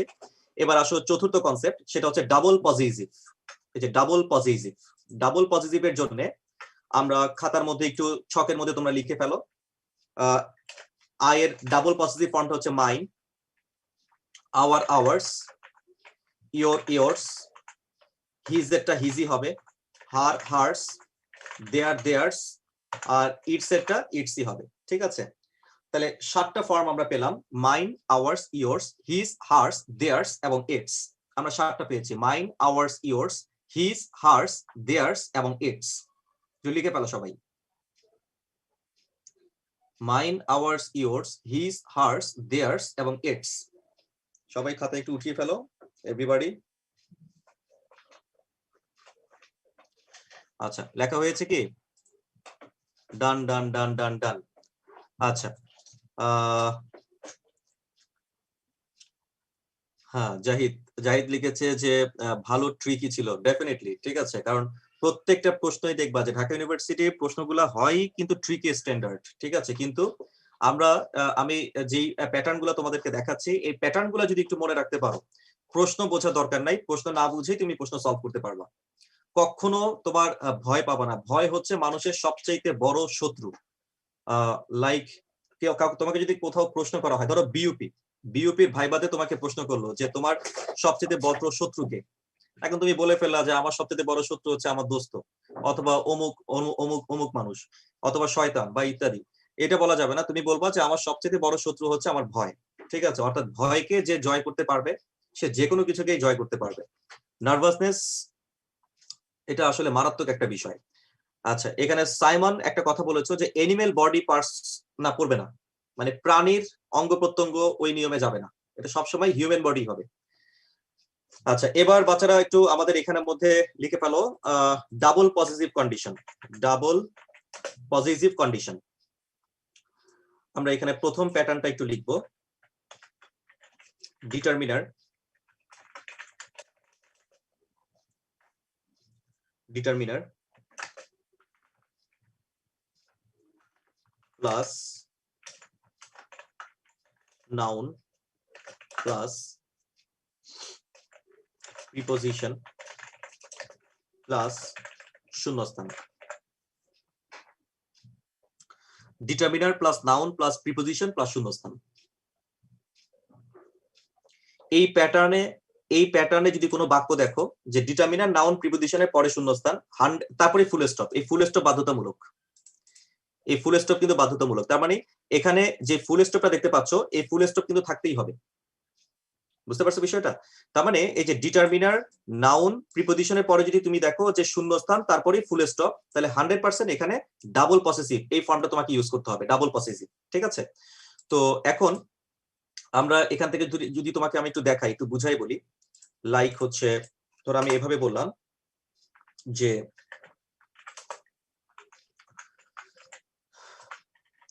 এ friend of me is getting married. আমার একটা বন্ধু বিয়ে করতে যাচ্ছে বা বিয়ে করতে যাচ্ছে। A friend of me is getting married. তো এই যে সেন্টেন্সটা দেখতে পাচ্ছ, এই তো বাচ্চারা খেয়াল করো যে এখানের মধ্যে তোমার দেখে মনে হচ্ছে বাক্যটা ঠিকই আছে। খালি চোখে যদি কেউ এটা দেখে তাহলে মনে হয় যে বাক্যটা ঠিকই আছে, কিন্তু বাক্যের মধ্যে একটা ঝামেলা আছে। এটা দেখে সঠিক মনে হলো, আসলে এটা সঠিক না।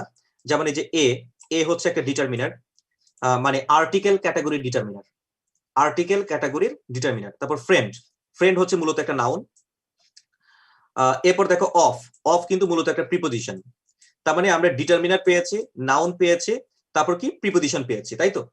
এরপরেই দেখো তোমার হচ্ছে একটা প্রোনাউন ইউজ করা হয়েছে মি, বাট আমরা এখানে মি বলতে পারবো না, আমাদেরকে এখানে বলতে হবে মাইন। এখন একটা প্রশ্ন হতে পারে যে ভাই এটা পরে তো ফুল স্টপ নাই। এটা পরে ফুল স্টপ না থাকলেও কোনো প্রবলেম নাই, বিকজ এটার পরে অন্য কোনো শব্দ নাই ভার্ব ছাড়া। দেখো জাস্ট এখানে ভার্ব আছে, ভার্ব ছাড়া অন্য কোনো শব্দ কিন্তু নাই। অর্থাৎ এই প্যাটার্নও হতে পারে, আবার প্যাটার্নটা এরকমও হতে পারে। আমি তোমাকে বললাম না যে একটা অঙ্ক অনেক নিয়মে করা যায়, একটা প্রশ্ন অনেকভাবে প্রেজেন্টেশন দেওয়া যায়। যেমন এই প্রশ্নটা ধরো আমি আরেকভাবে লিখতে পারি যে he is a friend of me. এভাবেও কিন্তু প্রশ্নটা হতে পারে যে he is a friend of me, অথবা a friend of me is getting married. তো এখানে দেখো যে এই যে ডিটারমিনার, নাউন এবং অফ, খেয়াল করছো? ডিটারমিনার, নাউন এবং অফ। আবার এখানেও দেখো ডিটারমিনার, নাউন এবং অফ, দুটোর মধ্যে ডিফারেন্স হচ্ছে এটার পরেই শূন্যস্থান, মানে এটার পরেই ফুল স্টপ, আর এটার পরে ভার্ব চলে আসছে। তো যেভাবেই থাকুক না কেন আমাদেরকে ডাবল পজিটিভ ইউজ করতে হবে। তার মানে আমি এখানে মি বলতে পারবো না, এই জায়গার মধ্যে মি বলা যাবে না, এখানে বলতে হবে মাইন। মাইন। একইভাবে এখানেও মি বলা যাবে না, এখানেও বলতে হবে মাইন। এটা গেল একটা ব্যবহার। আর আরেকটা ব্যবহার হচ্ছে ডাবল পসেসিভ গুলাকে মূলত ইউজ করা হয় রিপিটেশন অ্যাভয়েড করার জন্য। রিপিটেশন অ্যাভয়েড করার জন্য, বোঝা গেছে? তো যেমন ধরো আমি এভাবে বলতে পারি যে this is my house, this is my house. তো এটা এভাবে না বলে আমরা চাইলে এটা এভাবে বলতে পারি যে this is mine, this is mine, এভাবে বলা যেতে পারে। কারণ এখানে মাইন বলতে আমরা যেটা বুঝাচ্ছি, এই যে মাইন, এই মাইন মানেই কিন্তু মাই প্লাস নাউন। মাই প্লাস নাউন মানেই হচ্ছে তোমার মাই হাউস। তারপরে বুঝতেই পারতেছো যে মাই প্লাস হাউস, এখানে নাউন মানেই তো তোমার এই যে হাউস, সমান সমান মাই হাউস, সমান সমান এই যে মাই হাউস। তাহলে আমরা বুঝতে পারতেছি যে যখনই আমরা দেখবো যে তোমার একটা ডাবল পসেসিভ ইউজ করা হয়েছে, ডাবল পসেসিভের মধ্যেই যেহেতু একটা নাউন থাকে, তাহলে এটার পরে নতুন করে আর কোনো নাউন বসানো যাবে না, অর্থাৎ ডাবল পসেসিভের পরে কোনো নাউন থাকবে না। এটা হচ্ছে 2 নম্বর শর্ত। তার মানে এখানে শর্ত দুটো, একটা হচ্ছে 1 নম্বর শর্ত, এই যে এই রুলটা মনে রাখতে হবে, আর আরেকটা হচ্ছে 2 নম্বর শর্ত, মিনিং অনুযায়ী বসবে। তো ডাবল পসেসিভটা মূলত কিন্তু অর্থভিত্তিক একটা সমস্যা, মানে এতক্ষণ পর্যন্ত অর্থ কিন্তু আমাদের কোনো কাজেই আসে নাই, অর্থাৎ সেন্টেন্সের মিনিং কোনো কাজে আসে নাই। কিন্তু বর্তমানের প্রশ্নগুলো যদি তুমি দেখো তাহলে এক্ষেত্রে মিনিং কিন্তু একটা ফ্যাক্ট, মিনিংও তোমাকে কিছুটা বুঝতে হবে।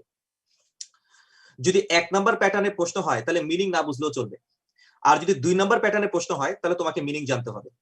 এটা একটু ডিফিকাল্ট, বুঝতে পেরেছো? তাহলে আসো আমরা তাহলে এখান থেকে কয়েকটা প্রশ্ন একটু সলভ করি।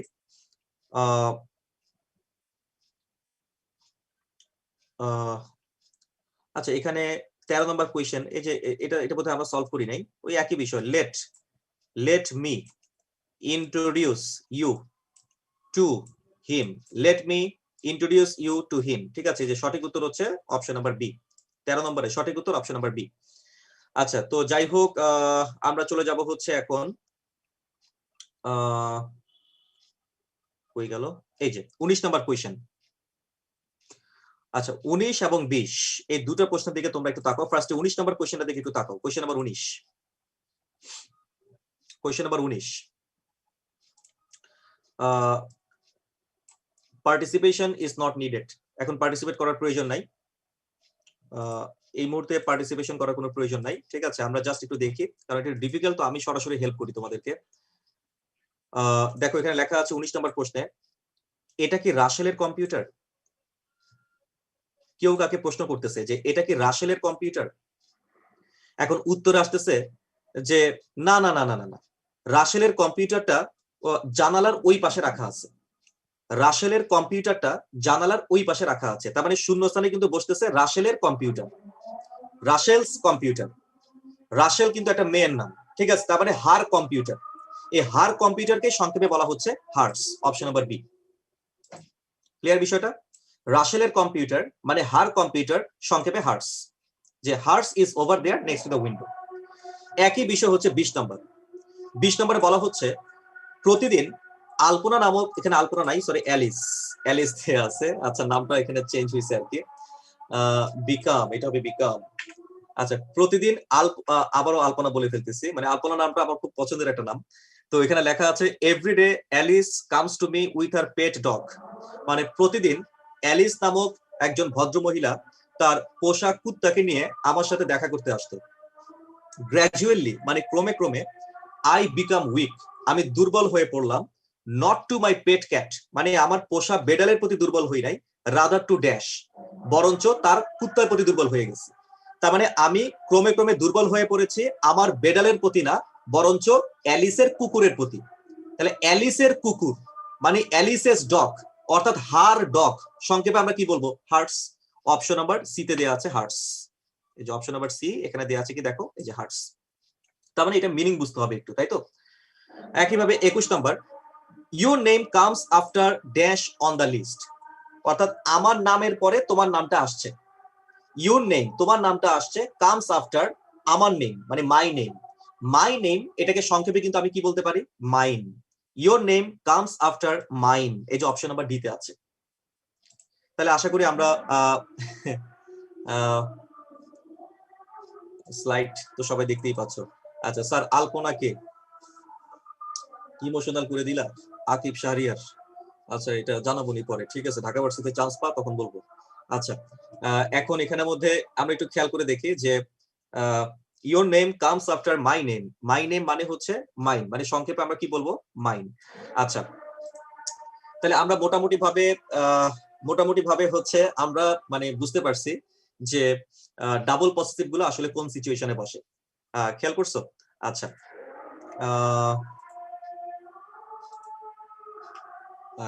ক্রাশ কি মানে খাওয়ার জিনিস? একজন লিখছে যে ক্রাশ খাইছি। ক্রাশ কি নাকি? ক্রাশ আমি তার উপর ক্রাশ খাইছি, তাই না? পুরো বেদ্য, চিন্তা কর। ক্রাশ হচ্ছে তোমার ফুড, খায়, তাই তো? কেজি হিসেবে খায়। আচ্ছা এবার একটু দেখো যে আমরা কি কি শেষ করছি, সবাই একটু খেয়াল করবা যে আমরা subject, subjective, objective, positive, double positive. আমি আবারও বলছি, subjective, objective, positive, double positive, ঠিক আছে?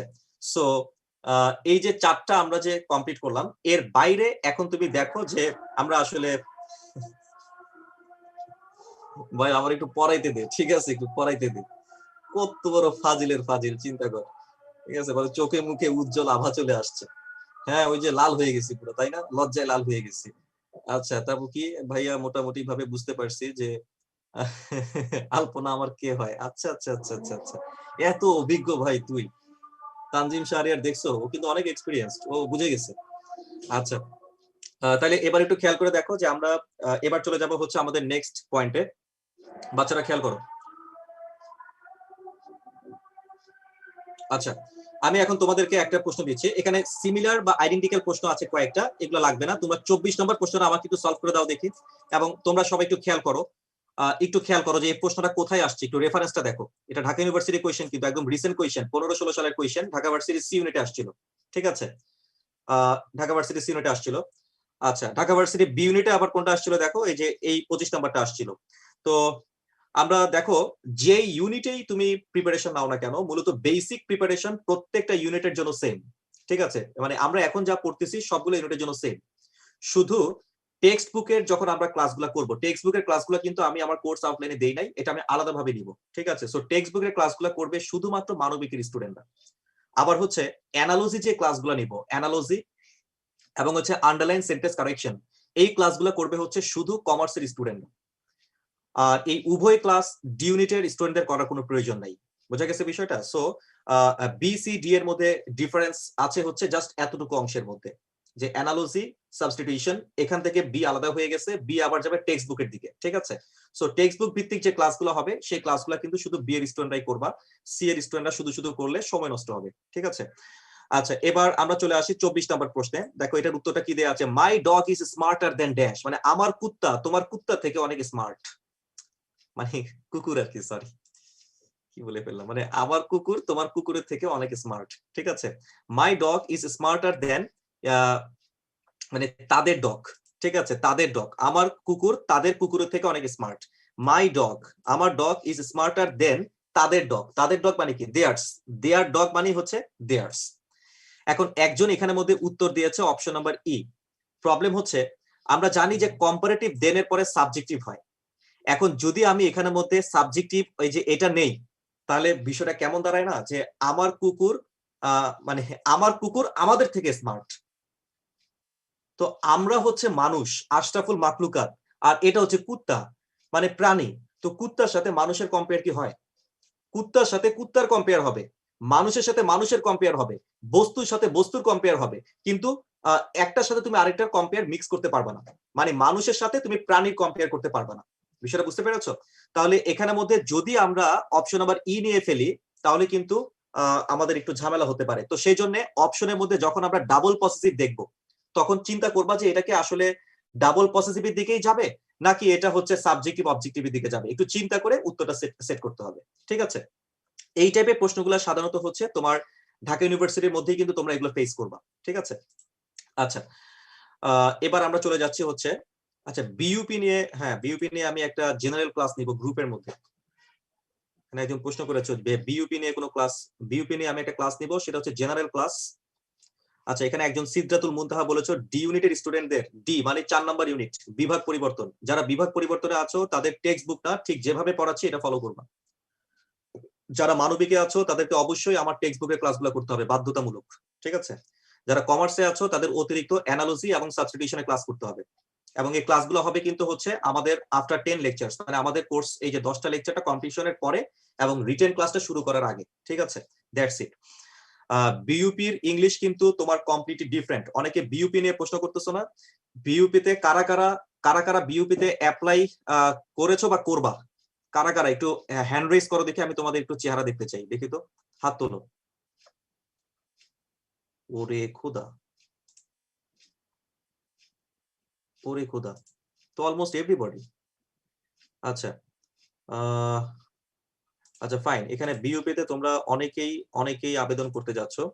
তো তোমরা যদি কেউ বিইউপি তে অ্যাপ্লাই করে থাকো তো সেই ক্ষেত্রে আমি বলবো যে তোমার বিইউপি এর প্রশ্নের প্যাটার্ন কিন্তু কমপ্লিটলি আইবি এর বিবিএ স্ট্যান্ডার্ড, এবং আমি তোমাদের এখন কিছুই বলবো না। ঠিক আছে, আমি বিইউপি এর সম্পূর্ণ প্যাটার্ন নিয়ে আমি এইচএসসি ইংলিশ অ্যানালাইসিস যে গ্রুপটা আছে এই গ্রুপের মধ্যে আমি একটা লাইভ কন্ডাক্ট করব। ঠিক আছে, একটা লাইভ কন্ডাক্ট করব। আর তারপর হচ্ছে আমাদের কয়েকটা ফ্রি ক্লাস কন্ডাক্ট করার কথা ছিল, আমি ফ্রি ক্লাসের হচ্ছে একটা রুটিনও দিয়ে দিব, তোমরা চাইলে ওই ক্লাসগুলো পার্টিসিপেট করতে পারো। ঠিক আছে, তবে বিইউপির যে ক্লাসটা নিব এই ক্লাসটা সবাই কিন্তু করবা, কাজে আসবে। কারণ প্রশ্নের প্যাটার্নই অনেকে বোঝে না। ঠিক আছে, এটা একটা বিষয়। আচ্ছা, তো যাই হোক, আমরা এখন চলে যাচ্ছি হচ্ছে আমাদের পরবর্তী কন্টেন্ট। মনে রাখবা 26 এবং 27 নম্বর প্রশ্নটার দিকে একটু তাকাও।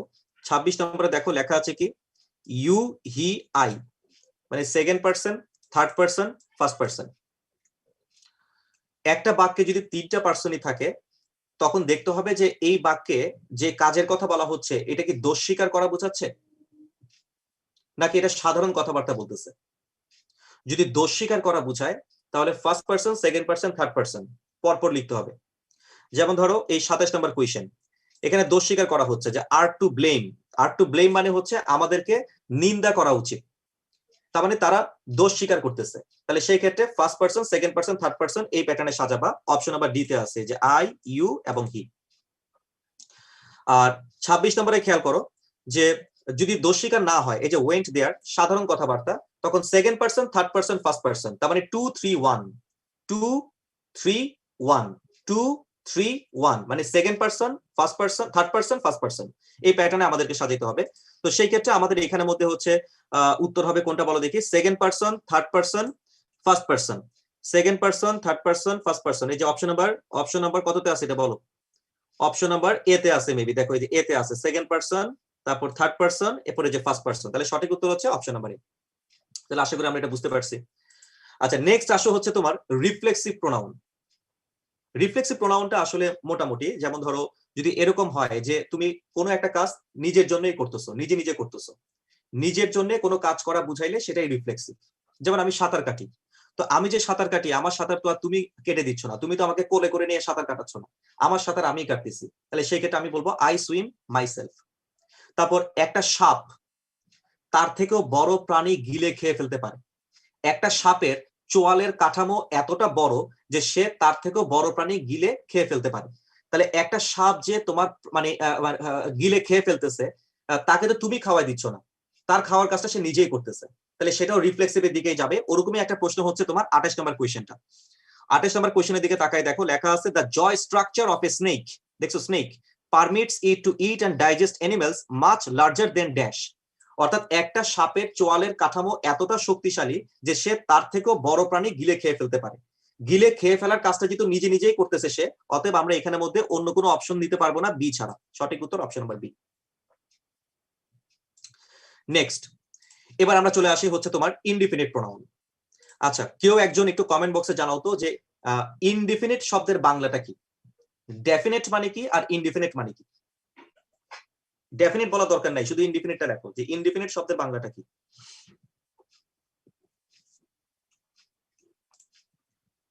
অনির্দিষ্ট। Very good.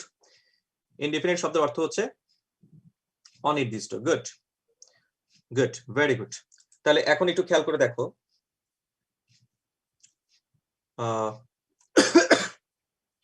এনি থেকে যা কিছু আসে, যেমন ধরো আমি একটু দেখাই তোমাদেরকে,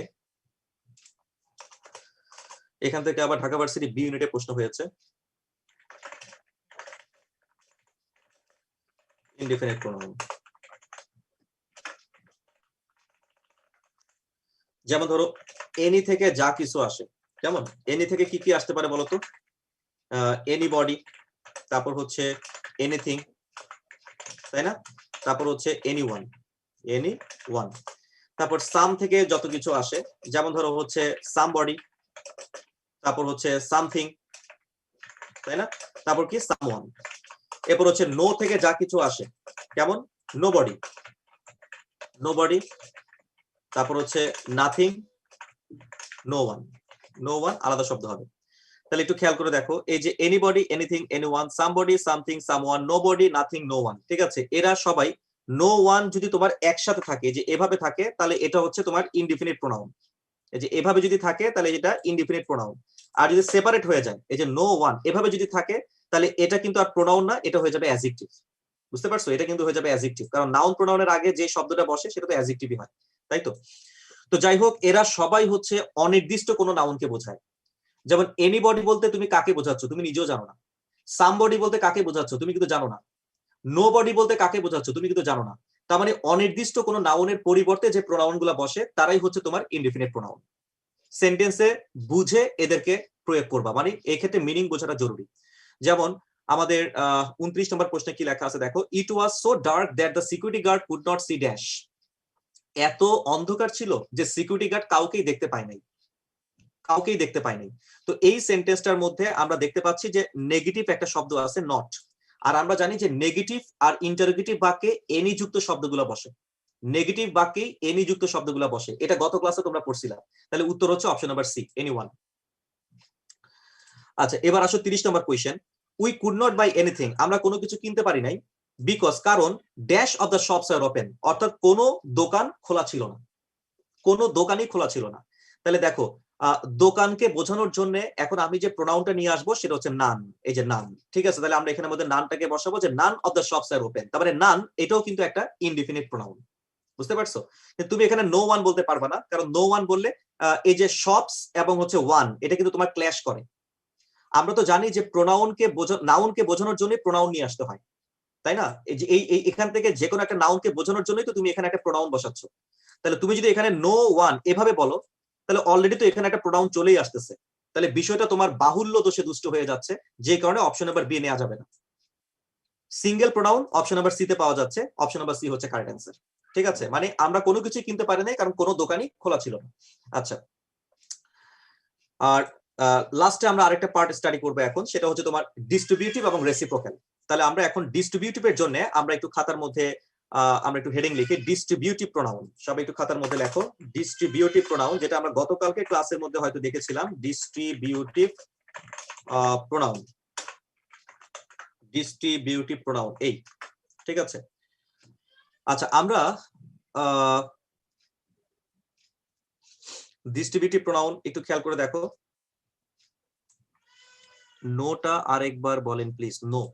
আচ্ছা, মনে রাখবা এই যে নো দেখতে পাচ্ছ না, এই যে নো ওয়ান, এই যে নো ওয়ান দেখতে পাচ্ছ, নো ওয়ান এটা কিন্তু আলাদা বসছে। আলাদা যদি বসে তাহলে এই প্রথমটা হচ্ছে অ্যাডজেক্টিভ, এটা কিন্তু প্রোনাউন না, বুঝতে পারছো? কারণ প্রোনাউনের আগে যে বসে, নাউন বা প্রোনাউনের আগে যে বসে সেই তো অ্যাডজেক্টিভ। তার মানে এখানে নোটা হচ্ছে অ্যাডজেক্টিভ। ক্লিয়ার? যদি দুটা একসাথে লাগানো অবস্থায় থাকতো, নো ওয়ান একসাথে থাকতো, তাহলে সেটাকে আমি প্রোনাউন বলতে পারতাম, কিন্তু একসাথে তো নাই।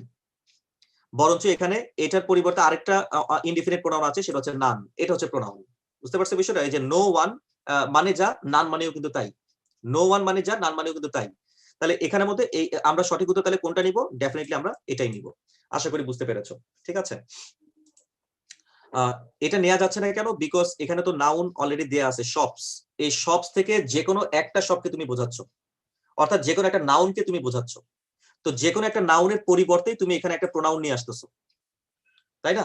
তো নাউনের পরিবর্তে প্রোনাউন তো তোমার একটাই হবে, বাট তুমি এখানের মধ্যে ওই অ্যাডজেক্টিভ নিয়ে আসছো। অ্যাডজেক্টিভ তো হবে না, তুমি সরাসরি প্রোনাউন নিয়ে আসবা। সেই প্রোনাউনটা অপশন নাম্বার সি তে আছে। আর অপশন নাম্বার বি নিলে মিনিংটাও ম্যাচ করে না। ঠিক আছে, আচ্ছা, থ্যাংক ইউ ভেরি মাচ, বুঝতে পেরেছো। আচ্ছা, এবার চলে আসো ডিস্ট্রিবিউটিভ প্রোনাউন। ডিস্ট্রিবিউটিভের ক্ষেত্রে মনে রাখবা এই চারটা, ইচ, এভরি, আইদার, নাইদার। এই চারটাই হচ্ছে গুরুত্বপূর্ণ। Each, every, either, neither. আমি গত ক্লাসে তোমাদেরকে বলেছিলাম, তোমাদের মনে আছে কিনা, যে ইচ কখন, এভরি কখন, আইদার কখন, নাইদার কখন। ঠিক আছে, আমি এটা বলেছিলাম মেবি। কারো কি মনে আছে? কেউ কি বলতে পারবা যে কখন কখন কোনটা হয়? নাথিং কেন হবে না? কারণ নাথিং হচ্ছে সরাসরি বস্তুকে বোঝায়, কিন্তু শপস, শপস তো তোমার বস্তু না, এটা একটা দোকান। ঠিক আছে, তো এই শপসকে বোঝানোর জন্য আমরা মূলত হচ্ছে মানে একটা কাঠামো আর কি সহজ কথায়। তো সেই ক্ষেত্রে আমরা বোঝাবো হচ্ছে তোমার নান, মানে নান দিয়ে তোমার ব্যক্তি বস্তু উভয়কেই তুমি বোঝাইতে পারো। ঠিক আছে, কিন্তু তুমি যদি নাথিং নাথিং বলে ফেলো তাহলে সেই ক্ষেত্রে শপসের মধ্যে প্রোডাক্টকে বোঝানো হচ্ছে, শপকে বোঝানো হচ্ছে না। ঠিক আছে, শপের মধ্যে প্রোডাক্টকে বোঝানো হচ্ছে, শপকে বোঝানো হচ্ছে না। তার মানে মিনিংটা ম্যাচ করতেছে না। কনফিউজিং কোয়েশ্চেন ছিল। গুড। আচ্ছা, এবার আমাকে একটু বলবা যে কে বলতে পারবা?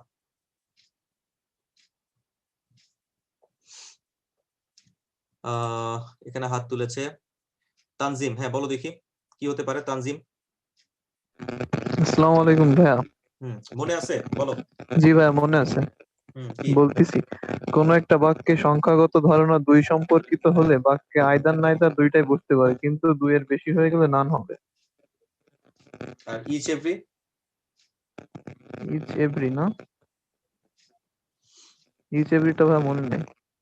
আচ্ছা, থ্যাংক ইউ, থ্যাংক ইউ। আচ্ছা, তাহলে আমরা তাহলে এখন হচ্ছে একটু আলোচনাটা শুরু করি। মনে রাখবা বিষয়টা হচ্ছে এরকম যে কোন একটা সেন্টেন্সে ধরো সংখ্যাগত ধারণা দুই দেয়া আছে, দুই রিলেটেড আলোচনা হচ্ছে, তাহলে সেই ক্ষেত্রে আমরা আইদার অথবা নাইদার ইউজ করতে পারি। আইদারটা মূলত অ্যাফার্মেটিভ ধারণা প্রকাশ করে, আর নাইদার নেগেটিভ ধারণা প্রকাশ করে। যেমন এই যে 32 নম্বর যে প্রশ্নটা দেখতে পাচ্ছ, এটা ঢাকা ভার্সিটির ডি ইউনিটের মধ্যে আসছিল। ঢাকা ভার্সিটির ডি ইউনিটের কোয়েশ্চেন ছিল এটা, এবং এটা রাজশাহী ভার্সিটির মধ্যে আসছিল। তার মানে একই প্রশ্ন দুটো ভার্সিটিতে রিপিট করেছে। ঠিক আছে, এই প্রশ্নটার দিকে আমরা সবাই একটু তাকাই। তো এখানে বলা হচ্ছে যে তোমার I had 2 eggs for breakfast and dash of them was fresh. ব্রেকফাস্টের জন্য আমার দুটো ডিম ছিল এবং তাদের কোনোটাই ফ্রেশ ছিল না। ব্রেকফাস্টে আমার দুটো ডিম ছিল এবং তাদের কোনোটাই ফ্রেশ ছিল না, মানে এখানে টোনটা হচ্ছে নেগেটিভ টোন। তুমি যদি এখানে আইদার বলো, এই যে এই আইদারটা যদি তুমি এখানে মধ্যে বসাও, তাহলে বাংলাটা হবে এরকম যে ব্রেকফাস্টে আমার দুটো ডিম ছিল এবং তাদের কোনোটাই ফ্রেশ ছিল। এটা কি হয় যে আজকের ব্রেকফাস্টে দুটো ডিম ছিল, তাদের কোনোটাই ফ্রেশ ছিল? কেমন যেন একটা আকাঙ্ক্ষার অভাব থাকতেছে না? একটা আকাঙ্ক্ষার অভাব থেকে যাচ্ছে যে আজকের ব্রেকফাস্টে আমার দুটো ডিম ছিল এবং তাদের কোনোটাই ফ্রেশ ছিল।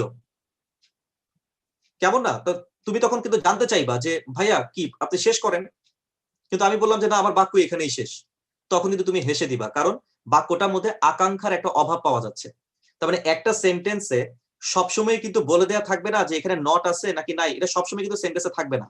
সেন্টেন্স পড়ে তোমাকে বুঝে নিতে হবে যে এটা কি হা বোধক কোনো কথা বলছে নাকি এটা না বোধক কথা বলছে, মানে কোন শব্দ দিলে এটা পূর্ণতা পাচ্ছে।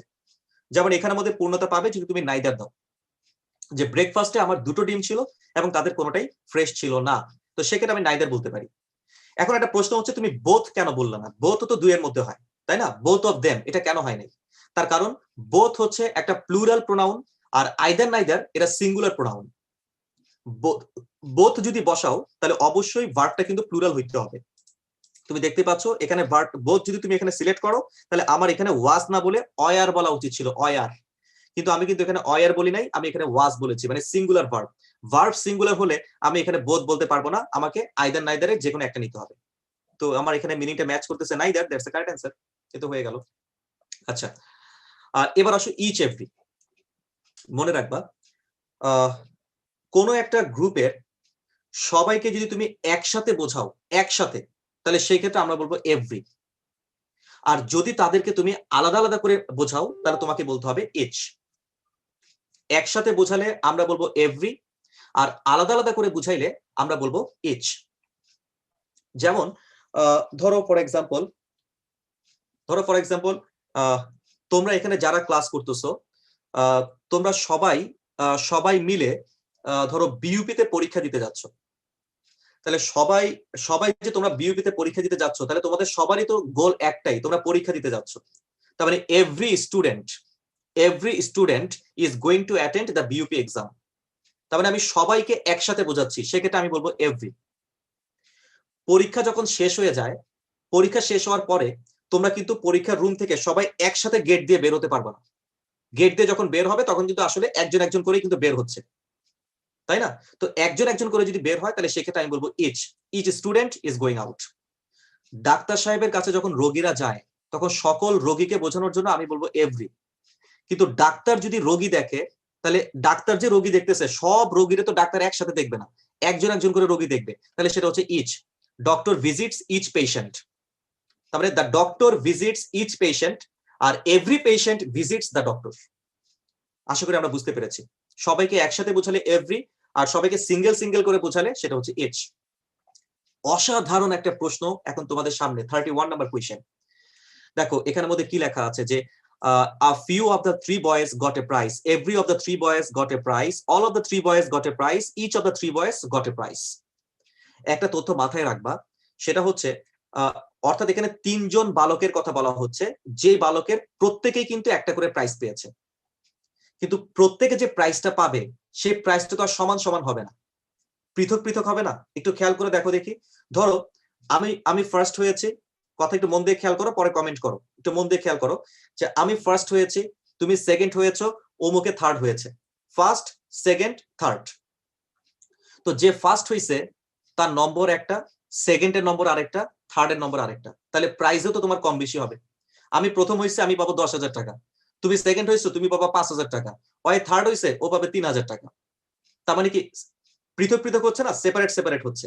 যেহেতু এগুলা পৃথক পৃথক ভাবে নির্দেশ করতেছে, অতএব আমাকে এখানে ইচ বলতে হবে, আমি এভরি বলার কোনো সুযোগই নাই। অতএব সঠিক উত্তর হচ্ছে এখানের মধ্যে অপশন নাম্বার 4। এটা গেল পয়েন্ট 1। আর আরেকটা পয়েন্ট হচ্ছে, তুমি এভরির পরে কখনোই অফ ইউজ করতে পারবা না, মানে এভরি অফ বলে কোনো টার্ম নাই। কারণ এভরি কিন্তু কোনো প্রোনাউন না, এভরি কিন্তু মূলত একটা ডিস্ট্রিবিউটিভ অ্যাডজেক্টিভ। এভরিকে আমরা কখনো প্রোনাউন বলতে পারবো না, এভরিকে আমরা বলবো অ্যাডজেক্টিভ। বোঝা গেছে বিষয়টা? কিন্তু ইচ এটা প্রোনাউনও হয়, ইচ এটা অ্যাডজেক্টিভও হয়। তাহলে তুমি প্রশ্ন করতে পারো যে ভাই তাহলে এভরির প্রোনাউন ফর্মগুলো কি হতে পারে? ধরো তুমি যদি এভাবে বলো যে, এই যে শুধু এভরি যদি বলো যে এভরি স্টুডেন্ট ওয়াজ, আমি এভাবে লিখলাম, এভরি স্টুডেন্ট ওয়াজ প্রেজেন্ট। খেয়াল করে দেখো এই সেন্টেন্সটার দিকে একটু তাকাও, কি লেখা আছে দেখো, যে এভরি স্টুডেন্ট ওয়াজ প্রেজেন্ট। এখানে স্টুডেন্ট কিন্তু মূলত একটা নাউন, তাই না? এটা কিন্তু মূলত একটা নাউন। নাউনের আগে তোমার এই শব্দটা বসছে, খেয়াল করছো? নাউনের আগে এই যে এভরি কথাটা নাউনের আগে বসছে। তো আমরা সবাই জানি যেই শব্দ নাউনের আগে বসে নাউনকে মডিফাই করে সেই তো অ্যাডজেক্টিভ। তার মানে এভরি হচ্ছে মূলত এখানে অ্যাডজেক্টিভ। আচ্ছা, কিন্তু আমি যদি এটা প্রোনাউন ফর্ম ইউজ করতে চাই, আমি কিন্তু এভাবে লিখবো, এই যে everybody was present, everybody was present. অথবা আমি চাইলে এভাবে লিখতে পারি, এই যে এভরিওয়ান ওয়াজ প্রেজেন্ট। তার মানে আমি যদি এভাবে বলি যে আমি যদি এভাবে বলি যে এভরিবডি, এটা কিন্তু একটা প্রোনাউন, আবার এভরিওয়ান এটাও কিন্তু একটা প্রোনাউন। কিন্তু শুধু এভরি যদি থাকে তাহলে এভরির পরে নাউন, এই ক্ষেত্রে এভরি কিন্তু প্রোনাউন না, এভরি হচ্ছে অ্যাডজেক্টিভ। আশা করি আমরা কনসেপ্টটা বুঝতে পেরেছি। তার মানে এভরির বিষয়টা একটু ভিন্ন, যে এভরি কিন্তু কখনো অফ এর সাথে বসবে না। যে এভরি অফ, এই যে এভরি অফ দ্য স্টুডেন্ট, এই যে এভরি অফ দ্য স্টুডেন্টস, তুমি এভাবে বলতে পারবে না। কিন্তু তুমি চাইলে বলতে পারবা যে each of the students, each of the students was present, তুমি চাইলে এভাবে বলতে পারো। বুঝা গেছে বিষয়টা? তার মানে এভরি অফ দ্য বলা যাবে না, কিন্তু ইচ অফ দ্য এটা বলা যাবে। ঠিক আছে, আচ্ছা। আর লাস্ট ওয়ান আমাদের ডিস্ট্রিবিউটিভ যেটা, এই যে ডিস্ট্রিবিউটিভ প্রোনাউন, এটাও আমরা শেষ করে ফেলেছি। আমাদের প্রধান প্রধান বিষয়গুলো কমপ্লিট। আর সবচেয়ে গুরুত্বপূর্ণ পার্ট যেটা রিলেটিভ প্রোনাউন, ওটা শুধু বাকি আছে। মাঝখানে আরেকটা টপিক আমরা দেখতে পাচ্ছি, রেসিপ্রোক্যাল। রেসিপ্রোক্যাল এটা জাস্ট একটু ধারণা নিয়ে রাখো যে ইচ আদার ওয়ান অ্যানাদার। যদি একটা সেন্টেন্সে পারস্পরিক ক্রিয়া প্রতিক্রিয়া দুইজনের মধ্যে হয়, তাহলে সেটা হচ্ছে ইচ আদার, আর দুইয়ের বেশি হয়ে গেলে ওয়ান অ্যানাদার। যেমন এই বাক্যের মধ্যে বলা হচ্ছে যে বিজনেস পার্টনার্স ক্যান, এই যে এটা 33 নম্বর, business partners can usually sell their mutually own property without consulting dash unless they have agreed to a separate contract. অর্থাৎ ব্যবসায়িক যেই পার্টনাররা আছে তারা চাইলে পারস্পরিক আলাপ আলোচনার ভিত্তিতে তাদের সম্পত্তি বিক্রি করতে পারে। ব্যবসায়িক অংশীদাররা পারস্পরিক আলাপ আলোচনার ভিত্তিতে তাদের সম্পত্তি বিক্রি করতে পারে। তাহলে পারস্পরিক আলাপ আলোচনা, ঠিক আছে, মানে পারস্পরিক ক্রিয়া প্রতিক্রিয়া। আমরা এখানে বলতে পারি ইচ আদার, অথবা আমরা বলতে পারি ওয়ান অ্যানাদার। ঠিক আছে, সো এই বাক্যের মধ্যে আমরা দেখতে পাচ্ছি কোনো অপশনে কিন্তু ওয়ান অ্যানাদার নাই, ইচ আদার আছে। এই যে অপশন নাম্বার ডি তে আছে, দ্যাটস দ্য কারেক্ট অ্যান্সার। ঠিক আছে, এই হচ্ছে মোটামুটি বিষয়। তাহলে এখন আমরা আমাদের এই মুহূর্তে আমি প্রশ্ন নিতে পারতেছি না, আমি দুঃখিত আলহাদি, কারণ একটা টপিক বাকি আছে, তারপরে হচ্ছে আমি প্রশ্ন সেশনে যাব। ঠিক আছে, লাস্ট টপিক যেটা, সেটা হচ্ছে আমাদের আজকে ক্লাসের লাস্ট টপিক, এটা হচ্ছে high frequency questions on relative pronoun. Relative pronoun, আচ্ছা সবার সামনে যদি একটু খাতা কলম থাকে। রিলেটিভ প্রোনাউনটাকে তো আমরা ফার্স্টে বলেছি যে এটা 4 স্টার, মানে এটা সবচেয়ে গুরুত্বপূর্ণ। প্রোনাউনের মধ্যে সবচেয়ে ইম্পর্টেন্ট হচ্ছে রিলেটিভ প্রোনাউন্স। আচ্ছা, রিলেটিভ প্রোনাউন্স মূলত রিলেশনের কাজ করে আর কি। কোথায় আমরা হু বলবো, এই যে হু ভার্সেস হোম, হুএভার ভার্সেস হোমএভার। ঠিক আছে, তারপরে সহজ কথায় আমাদেরকে এই যে হু নাকি হোম, হুএভার নাকি হোমএভার, এই চারটা কনসেপ্ট আমাদেরকে একটু বুঝে নিতে হবে। ঠিক আছে, তো আমরা সবাই একটু খেয়াল করব যে আমরা এখান থেকে একটু মন দিয়ে খেয়াল করি। আমি খুব সহজে তোমাদেরকে একটু দেখাচ্ছি। ধরো একটা সেন্টেন্স আমি লিখলাম, জো Baden was the candidate dash we voted. 2 নম্বরে দিচ্ছি, Joe Biden was the candidate dash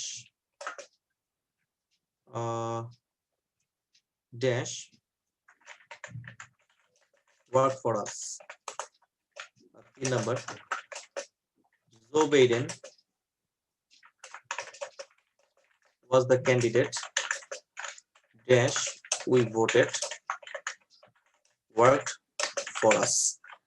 আচ্ছা, আমরা এখানে 3টা বাক্য দেখতে পাচ্ছি। আমি স্যাম্পল বাক্য লিখেছি, মূলত প্রশ্নগুলো তো নিচে দেয়াই আছে, আমরা স্যাম্পল বাক্য দেখতে যাচ্ছি, মানে যার মাধ্যমে আমরা কনসেপ্টটা একটু ভালো করে বুঝে নিব আর কি। ঠিক আছে, ক্লাস পার্টিসিপেশনের জন্য এখন একটু প্রয়োজন, একটু ক্লাস পার্টিসিপেট করতে হবে।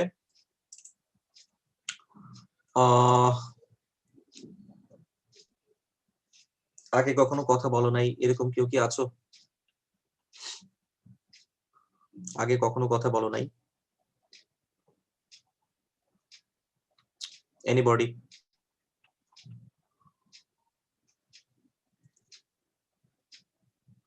সিরাজুল ইসলাম, তুমি তো কথা বলছো। শ্রাবণ শরীফ, লামিয়া, লামিয়া তুমি শুনতে পাচ্ছ?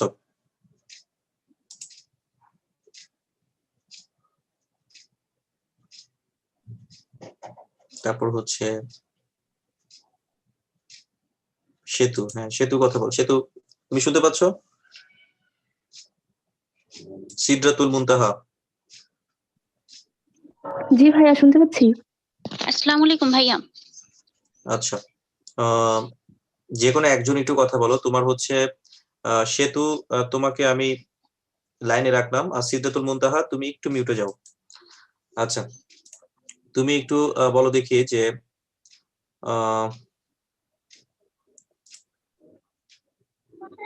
হ্যাঁ সেতু তুমি শুনতে পাচ্ছ? জি ভাইয়া। আচ্ছা, প্রথম যে বাক্যটা মানে ফার্স্ট যে সেন্টেন্সটা দেখতে পাচ্ছ, এই ফার্স্ট সেন্টেন্সের মধ্যে শূন্যস্থানের আগের অংশ, এই আগের অংশের সাবজেক্ট কোনটা বলো দেখি, জো বাইডেন আর ভার্ব কোনটা? ওয়াজ। তাহলে এখানে আমি পেয়েছি একটা সাবজেক্ট একটা ভার্ব, তাই না? জি ভাইয়া। শূন্যস্থানের পরের অংশে সাবজেক্ট কোনটা, উই ভার্ব কোনটা? বোটেড। তাহলে এখানেও একটা সাবজেক্ট, এখানেও একটা ভার্ব। তাহলে শূন্যস্থানের উভয় অংশে প্রতিটা ভার্বের জন্য একটা করে সাবজেক্ট কি পাওয়া গেছে? জি ভাইয়া। কোন একটা বাক্যে যদি প্রতিটা ভার্বের জন্য একটা করে সাবজেক্ট মিলে যায় বা একটা করে সাবজেক্ট পাওয়া যায়, তাহলে আমরা বলবো হোম। কি বলবো বলো দেখি? হোম। হোম। আচ্ছা, এখন 2 নম্বর প্রশ্নে একটু আসো। সাবজেক্ট কোনটা বলো দেখি প্রথমে? Joe Biden. ভার্ব কোনটা? ওয়াজ। শূন্যস্থানের পরে ভার্ব কোনটা? ওয়ার্কড। কিন্তু এখানে সাথে কি তোমার দৃশ্যমান কোনো সাবজেক্ট আছে? জি না। অ্যাটাচড অবস্থায় কোনো সাবজেক্ট নাই। তাহলে নাই। এখানে প্রতিটা ভার্বের জন্য সাবজেক্ট কি পাওয়া গেছে? না। সাবজেক্ট যদি পাওয়া না যায় তাহলে আমরা বলবো হচ্ছে হু। তাহলে প্রথমটার মধ্যে আমরা নিয়েছি হচ্ছে হোম, আর পরেরটার মধ্যে আমরা নিয়েছি হচ্ছে হু। এখন 3 নম্বরের মধ্যে আসো। তো বলো দেখি এখন 3 নম্বরে কি হতে পারে? 3 নম্বরে হোম। Home ever. আমি কি এভার পড়িয়েছি এখনো? হোম হবে। আমার প্রশ্ন হচ্ছে আমি কি এভার তোমাকে পড়িয়েছি? আমি তো এভার এখনো পড়াই নাই। জি ঠিক না আছে, সো ভাইয়া। সে অনুযায়ী আমাকে একটু বলবা যে আমি এখানে কোনটা নিব। হোম হবে। হোম হবে কেন বলো তো? না ভাইয়া, হো হবে হো। কেন কারণ হবে? ভার্ব আছে, শূন্যস্থানের আগে ভার্ব একটা আছে আর সাবজেক্ট একটা আছে, আর হুম। শূন্যস্থানের পরে দুইটা ভার্ব আছে আর একটা সাবজেক্ট আছে, এজন্য হো হবে।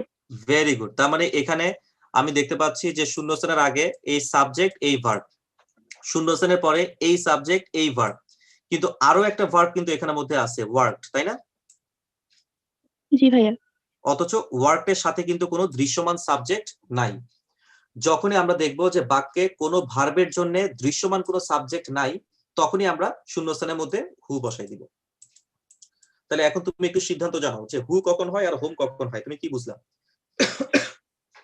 শূন্যস্থানের আগে এবং পরে ভার্ব এবং সাবজেক্ট সমান সমান থাকলে হোম হয়, এবং শূন্যস্থানের আগে এবং পরে ভার্ব এবং সাবজেক্ট সমান সমান না থাকলে তাহলে হো হবে।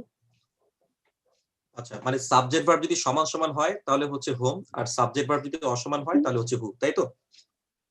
জি ভাইয়া। আচ্ছা, এখন এক নাম্বার যে সেন্টেন্সটা, 1 নম্বরের মধ্যে তো আমরা বলেছি হচ্ছে হোম, হুম। আর 2 নম্বরে আমরা কি বলেছি? হু। হু। তো এখন আমার প্রশ্ন হচ্ছে এই হোম এবং হু তো রিলেটিভ প্রোনাউন, এই রিলেটিভ প্রোনাউনের ঠিক আগে নাউন কোনটা বলো তো? এখানে নাউন কোনটা দেখা যাচ্ছে? The candidate. এই ক্যান্ডিডেটটাকে আমরা বলবো হচ্ছে অ্যান্টিসিডেন্ট। কি বলবো? অ্যান্টিসিডেন্ট। আবার 2 নম্বরের মধ্যে রিলেটিভ প্রোনাউন হচ্ছে হু, এবং এটার আগের নাউনটা হচ্ছে ক্যান্ডিডেট। তাহলে এটাকে আমি কি বলতে পারি? অ্যান্টিসিডেন্ট। তাহলে অ্যান্টিসিডেন্ট। এখন প্রশ্ন হচ্ছে অ্যান্টিসিডেন্ট তাহলে কাকে বলে? এই শূন্যস্থানের আগে যদি কোনো নাউন থাকে তাহলে তাকে দ্যাটস ইট। অ্যান্টিসিডেন্ট তার মানে বলে। হু বা হোমের আগে যে নাউনটা থাকে, তাই তো? জি ভাইয়া। হু বা হোমের আগে যে নাউনটা থাকে সেই নাউনটাকে বলা হয় অ্যান্টিসিডেন্ট। অ্যান্টিসিডেন্ট। তো ধরো এই যে 1 নম্বর প্রশ্নে অ্যান্টিসিডেন্ট তুমি বলেছো ক্যান্ডিডেট, এটা আমি কেটে দিলাম। 2 নম্বরে অ্যান্টিসিডেন্ট ক্যান্ডিডেট, এটাও আমি কেটে দিলাম। তাহলে এখন কি শূন্যস্থানের আগে কোনো অ্যান্টিসিডেন্ট আছে নাকি নাই? নাই। অ্যান্টিসিডেন্ট যদি না থাকে তাহলে যেখানে তুমি হোম বলবা সেখানে হোমের সাথে একটা এভার যোগ করে নিবা, হোম এভার। আবার যেখানে তুমি হু বলেছিলা, যেমন 2 নম্বরে হু বলছিলা, এই হু এর সাথে একটা এভার যোগ করে দিবা, হু এভার। বিষয়টা বুঝতে পারছো? জি ভাইয়া। তাহলে বলো দেখি যে এভার কখন হয়, হোম এভার বা হু এভার, এরা কখন হয়? অ্যান্টিসিডেন্ট থাকলে হয় নাকি অ্যান্টিসিডেন্ট না থাকলে হয়? অ্যান্টিসিডেন্ট না থাকলে হয়। তাইলে এখন একটা প্রশ্নে হু হবে নাকি হু এভার হবে, এটার জন্য আমাদেরকে কয়টা স্টেপ ফলো করতে হবে? 2টো স্টেপ। প্রথম স্টেপে আমরা দেখব যে সাবজেক্ট ভার্ব মিলছে নাকি মিলে নাই। সাবজেক্ট ভার্ব যদি মিলা যায় তাহলে শূন্যস্থানে হোম হোম মনে মনে চিন্তা করব, আর সাবজেক্ট ভার্ব যদি না মিলে তাহলে মনে মনে আমরা হু চিন্তা করব। এরপর আসো স্টেপ নাম্বার 2। স্টেপ নাম্বার 2 তে দেখতে হবে যে শূন্যস্থানের আগে মানে রিলেটিভ প্রোনাউনের আগে কোনো নাউন মানে আছে কিনা, মানে অ্যান্টিসিডেন্ট আছে কিনা। অ্যান্টিসিডেন্ট যদি না থাকে তাহলে স্টেপ নাম্বার 1 এ আমরা যেটা ভাববো সেটার সাথে আমরা এভার যোগ করে দিব। এতটুকু পর্যন্ত কি বুঝতে পেরেছো? জি ভাইয়া। ওকে, থ্যাংক ইউ। এবার আমরা এখান থেকে আমাকে একটু বলো দেখি তুমি যেটা বুঝতে পারছো। 1 নাম্বার 3 নাম্বার দুটো প্রশ্ন সলভ করে দাও। 1 3 5 6 না 1 থেকে 6 পর্যন্ত সবগুলোই সলভ করো। 1 নম্বরে হো হবে। 1 নম্বরে হচ্ছে হু। গুড, ভেরি গুড, হয়েছে। 2 নাম্বার, আচ্ছা তোমার মুখে বলা দরকার নাই, সবাই একটু চেষ্টা করো। আমি 2 মিনিট সময় দিচ্ছি, 2 মিনিটের মধ্যে সবাই প্রশ্নগুলো সলভ করবা, জাস্ট 2 মিনিট সময়, জাস্ট 2 মিনিট।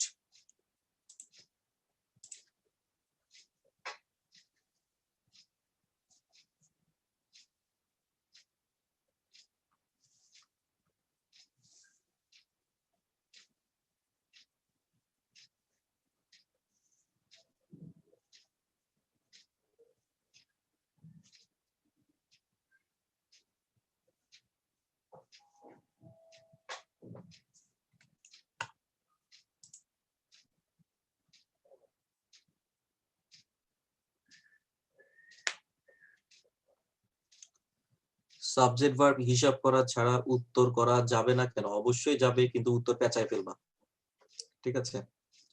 ঠিক যেভাবে শিখাচ্ছি ওভাবেই অ্যাপ্লাই করো, তোমার জন্যই মঙ্গল।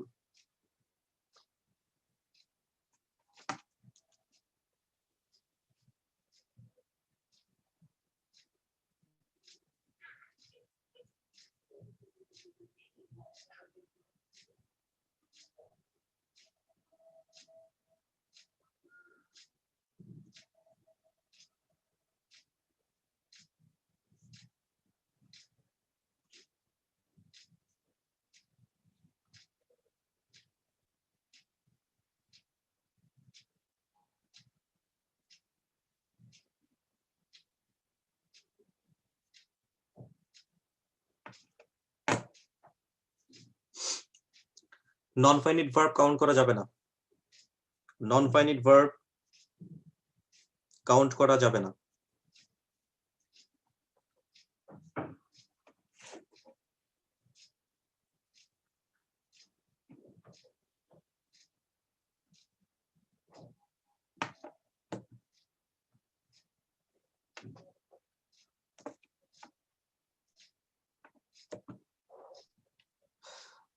হ্যাঁ, অক্সিলারি এবং মেইন ভার্ব মিলে কাউন্ট করবা। অক্সিলারি ভার্ব, মেইন ভার্ব দুটো মিলে হচ্ছে কাউন্ট। যেমন ধরো উড টেক, দেখো এখানের মধ্যে উড টেক আছে, তাহলে দুটো মিলে হচ্ছে একটা। এই যে would take, auxiliary verb, main verb দুটো মিলে তো প্রিন্সিপাল ভার্ব, ঠিক আছে? দুটো মিলে হচ্ছে একটা ভার্ব কাউন্ট করবে, একটা ভার্ব। তারপরে যে ওয়াজ সিলেক্টেড, ওয়াজ হচ্ছে অক্সিলারি, ইলেক্টেড হচ্ছে মেইন, তাহলে ওয়াজ ইলেক্টেড দুটো মিলে হচ্ছে একটা, ঠিক আছে? ভার্ব কাউন্ট করার সময় অক্সিলারি এবং মেইন ভার্ব মিলে কিন্তু একটা ভার্বই হবে, দুটো আবার আলাদা আলাদা হবে না কিন্তু। আর আরেকটা হচ্ছে নন ফাইনিট ভার্ব যেগুলো আছে, যেমন ধরো এই যেখানে টু লিভ দেখতে পাচ্ছ, এই যে টু লিভ, এটা নন ফাইনিট ভার্ব মানে ইনফিনিটিভ। নন ফাইনিট ভার্ব গুলোকে কাউন্ট করবে না, সবসময় ফাইনিট ভার্বকে কাউন্ট করতে হবে।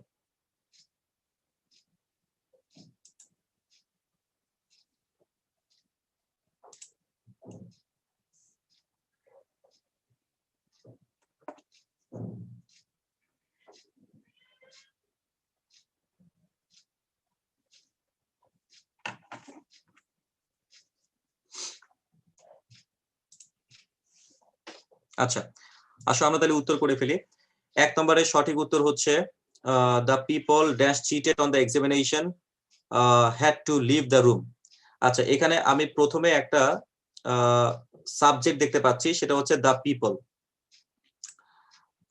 দ্য পিপলের জন্য ভার্ব হচ্ছে এই যে লাস্টে যেটা দেওয়া আছে, এই যে হ্যাড, এই হ্যাডটা হচ্ছে তোমার পিপলের জন্য নির্ধারিত। আচ্ছা, এখন প্রশ্ন হচ্ছে শূন্যস্থানের পরে আমি একটা ভার্ব দেখতে পাচ্ছি চিটেড, কিন্তু ভার্বের ইমিডিয়েটলি আগে কিন্তু কোনো সাবজেক্ট নাই। আর সাবজেক্ট যদি না থাকে তাহলে অবশ্যই আমরা হু বলবো। সঠিক উত্তর হচ্ছে অপশন নাম্বার এ।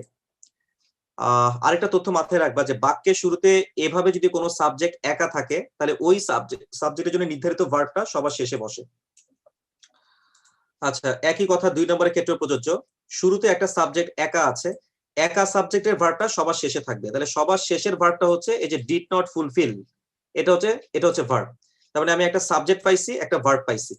অথচ শূন্যস্থানের পরে আমি শুধু ভার্ব পেয়েছি, যে ওয়াজ রিকমেন্ডেড, শুধু ভার্ব পেয়েছি কিন্তু সাবজেক্ট নাই। সাবজেক্ট না থাকলে আমরা অবশ্যই হু বলবো, তাহলে সঠিক উত্তর এই যে বি। 3 নম্বর কোয়েশ্চেন, 3 নম্বরের মধ্যে আমরা দেখতে পাচ্ছি হি হচ্ছে সাবজেক্ট, ডিড নট নো এটা হচ্ছে ভার্ব, আবার হি হচ্ছে সাবজেক্ট, উড টেক এটা হচ্ছে ভার্ব। তার মানে প্রত্যেকটা সাবজেক্ট ভার্ব এগুলো কিন্তু মিলে গেছে। অতএব আমরা হোম বলবো, আমরা এখানে হোম বলবো। কিন্তু প্রশ্ন হচ্ছে এখানে আমরা দেখতে পাচ্ছি শূন্যস্থানের ঠিক আগে কোনো অ্যান্টিসিডেন্ট নাই, মানে কোনো নাউন নাই। অ্যান্টিসিডেন্ট বা নাউন যদি না থাকে, আমি আবারও বলছি, অ্যান্টিসিডেন্ট বা নাউন যদি না থাকে তাহলে আমাদেরকে এভার যোগ করতে হয়। অতএব এখানে সঠিক উত্তর হচ্ছে অপশন নাম্বার 4, হোম এভার। আচ্ছা 4 নম্বরে দেখো, এখানে সাবজেক্ট হচ্ছে আই, ভার্ব হচ্ছে নো, শূন্যস্থানের পরে ভার্ব আছে কিন্তু সাবজেক্ট নাই, তাহলে অবশ্যই আমরা এখানে হু বলবো। এখানে অ্যান্টিসিডেন্ট যেহেতু আছে তাহলে এভার হবে না, জাস্ট হু হবে। 5 নম্বর, শুধু আমরা ভার্ব দেখতে পাচ্ছি কিন্তু ভার্বের সাথে সাবজেক্ট নাই, আর সাবজেক্ট না থাকলে আমরা হু বলি। প্রশ্ন হচ্ছে এখানে আমরা শূন্যস্থানের আগে কোনো অ্যান্টিসিডেন্ট দেখতে পাচ্ছি না, মানে কোনো নাউন দেখতে পাচ্ছি না। নাউন দেখতে না পেলে আমাদেরকে এভার যোগ করতে হবে। অতএব এখানে সঠিক উত্তর হচ্ছে এই যে হু এভার। ঠিক আছে। 6 নম্বরে দেখো, এখানে সাবজেক্ট হচ্ছে তোমার টিকেট আর ভার্ব হচ্ছে আর গিভেন, তার মানে একটা সাবজেক্ট পেয়েছি, একটা ভার্ব পেয়েছি। শূন্যস্থানের পরে ভার্ব হচ্ছে ওয়ান্স, কিন্তু সাথে কোনো সাবজেক্ট নাই। আর সাবজেক্ট যদি না থাকে তাহলে আমাদেরকে অবশ্যই হু বসাইতে হয়, তাহলে আমরা মনে মনে এখানে হু চিন্তা করব। কিন্তু আমরা দেখতে পাচ্ছি যে শূন্যস্থানের আগে কোনো অ্যান্টিসিডেন্ট নাই, একটা প্রিপজিশন আছে। আর অ্যান্টিসিডেন্ট না থাকলে বা নাউন যদি না থাকে তাহলে এভার যোগ করতে হয়। অতএব সঠিক উত্তর হচ্ছে option number B, whoever. ঠিক আছে। আচ্ছা, আর আরেকটা তথ্য, আমাদের লাস্ট তথ্য, এটা ক্লাসের লেকচারে যদিও আমি ডিটেইলসে আলোচনা করব। 7 এবং 8 এই দুটো বিষয় আমি তোমাদেরকে একটু বলে রাখি, মনে রাখবা। এই যে প্রিপজিশনের পরে সবসময় তুমি হোম বসাবা, হোম বা হুইচ দুটার যে কোনো একটা প্রিপজিশনের পরে, মানে অফ এর পরে আর কি, অফ এর পরে হোম বা হুইচ। এই যে দেখো এখানে অফ আছে, খেয়াল করছো যে অফ আছে, তো তুমি এখানে অল অফ দেম বলবা না, তোমাকে বলতে হবে অল অফ হোম। একইভাবে এই যে মেনি অফ দেম বলা যাবে না, বলতে হবে মেনি অফ হোম। তো হোম নাকি হুইচ এটা মূলত সেন্টেন্সে তুমি ব্যক্তির কথা বলতেছো নাকি বস্তুর কথা বলতেছো ওটার উপর ডিপেন্ড করে। তো একটু খেয়াল করে দেখো যে my uncle had 3 sons, sons হচ্ছে মূলত ব্যক্তি, আর ব্যক্তিকে বোঝানোর জন্য আমরা অবশ্যই হোম বলবো। একইভাবে Susan has a lot of friends, ফ্রেন্ডসও কিন্তু তোমার ব্যক্তি, ব্যক্তিকে বোঝানোর জন্য আমরা হোম বলবো। তো যেহেতু আমরা অপশনে প্রিপজিশন দেখতে পাচ্ছি এই যে অল অফ এর পরে আমরা কখনো দেম বলতে যাব না, অল অফ এর পরে আমাকে বলতে হবে হোম। কারণ হোম হচ্ছে রিলেটিভ প্রোনাউন, যেটা মানে দুটো বাক্যকে যোগ করে বা কানেক্ট করে। যেহেতু এখানে ফাইনিট ভার্ব দুটো, এই যে হ্যাড হচ্ছে একটা ফাইনিট ভার্ব, আবার এখানে ওয়ার্ক হচ্ছে একটা ফাইনিট ভার্ব, দুটো ফাইনিট ভার্ব মানে এখানে দুইটা বাক্য। আর দুইটা বাক্য হলে অবশ্যই আমাদেরকে রিলেটিভ প্রোনাউন নিয়ে আসতে হবে, আমরা এখানে অবজেক্টিভ প্রোনাউন ইউজ করতে পারবো না। একই কথা 8 নাম্বার প্রশ্নে দেখো, এখানেও তোমার দুটো ফাইনিট ভার্ব, একটা হচ্ছে এই যে হ্যাজ আর একটা হচ্ছে এই যে ওয়াজ। দুটো ফাইনিট ভার্ব মানে এখানে দুইটা বাক্য, আর দুটো বাক্যকে যোগ করার জন্য আমাদের রিলেটিভ প্রোনাউন নিয়ে আসতে হবে। রিলেটিভ প্রোনাউন হয়ে গেল, এই যে রিলেটিভ প্রোনাউন নিয়ে আসতে হবে। আমরা এখানে অবজেক্টিভ প্রোনাউন দিয়ে দুটো বাক্যকে যোগ করতে পারবো না, বুঝা গেছে বিষয়টা? তার মানে many of home, many of them হবে না। একইভাবে all of home, all of them হবে না। তো এই দুটো নিয়ম আমরা ডিটেইলসে আলোচনা করব হচ্ছে ক্লসের লেকচারে। ক্লস যখন আমরা পড়বো তখন কোয়ান্টিটি ক্লস বলে আমি একটা টপিক তোমাদেরকে ডিটেইলসে দেখাবো, তখন তুমি এই বিষয়টা পরিষ্কারভাবে ধারণা পাবা যে কোয়ান্টিটি ওয়ার্ডের পরে কি করে বা কোন পদ্ধতিতে তোমার মূলত এই যে হোম বা হুইচ আসে। ঠিক আছে, এটা ডিটেইলসে আমরা ওই ক্লাসে দেখবো। ঠিক আছে, সো আমরা তাহলে আজকে ক্লাসটা মোটামুটি ভাবে বোধহয় আমরা একটা শেপের মধ্যে নিয়ে আসতে পেরেছি। আজকে ক্লাসে অল ওভার প্রোনাউন থেকে তুমি যা যা দেখবা সেটা আমি অলরেডি তোমার সাথে আলোচনা করেছি। এখন তোমাদের কাজ হচ্ছে এই যে লেকচার শিটটা আমি কিছুক্ষণ পরেই গুগল ক্লাসরুমে এই লেকচার শিটটা আমি আপলোড করে দিব। আমি আবারও বলছি, গুগল ক্লাসরুমে তোমরা অনেকে বোধহয় এখনো যুক্ত হতে পারো নাই। গুগল ক্লাসরুমের আমি একটা লিংক পাঠিয়েছি তোমাদের এসএমএস এ, ওই লিংকে ক্লিক করলে গুগল ক্লাসরুমে যুক্ত হয়ে যাবা। গুগল ক্লাসরুম কোনটা সেটা স্টিল নাও অনেকে একটু কনফিউজ থাকে, আমি একটু দেখাই দিই। এটা হচ্ছে তোমাদের গুগল ক্লাসরুম।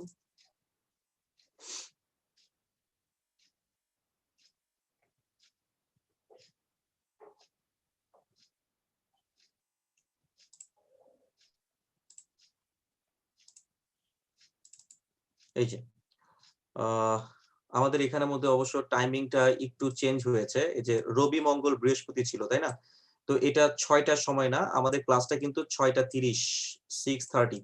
ঠিক আছে, আমাদের 6:30 ক্লাস। তো এই গুগল ক্লাসরুমে তোমাদের দেখো এই যে এই দেখছো এখানের মধ্যে কিন্তু অলরেডি কোনো ম্যাটেরিয়াল পোস্ট করলে তোমার এইভাবে চলে যাবে। ঠিক আছে, এই যে lecture number 1 plus vocabulary sheet, এটা কিন্তু আমি তোমাদেরকে দিয়ে দিয়েছি। লেকচার নাম্বার 1 ভোকাবুলারি শিট তোমাদেরকে দেওয়া হয়েছে। তোমরা জাস্ট হচ্ছে এখানে যদি ক্লিক করো, এই যে ম্যাটেরিয়ালে যদি ক্লিক করো, তাহলে তোমরা দেখবা এই যে লেকচার নাম্বার 1 এবং ভোকাবুলারি শীট দুটো শীট তোমার এখন ওপেন হবে। এই যে ক্লিক করলাম, একটু সময় নিবে, সময় নেওয়ার পরে এই যে লেকচার নাম্বার 1, ঠিক আছে, দেখছো এটা ওপেন হয়ে গেছে।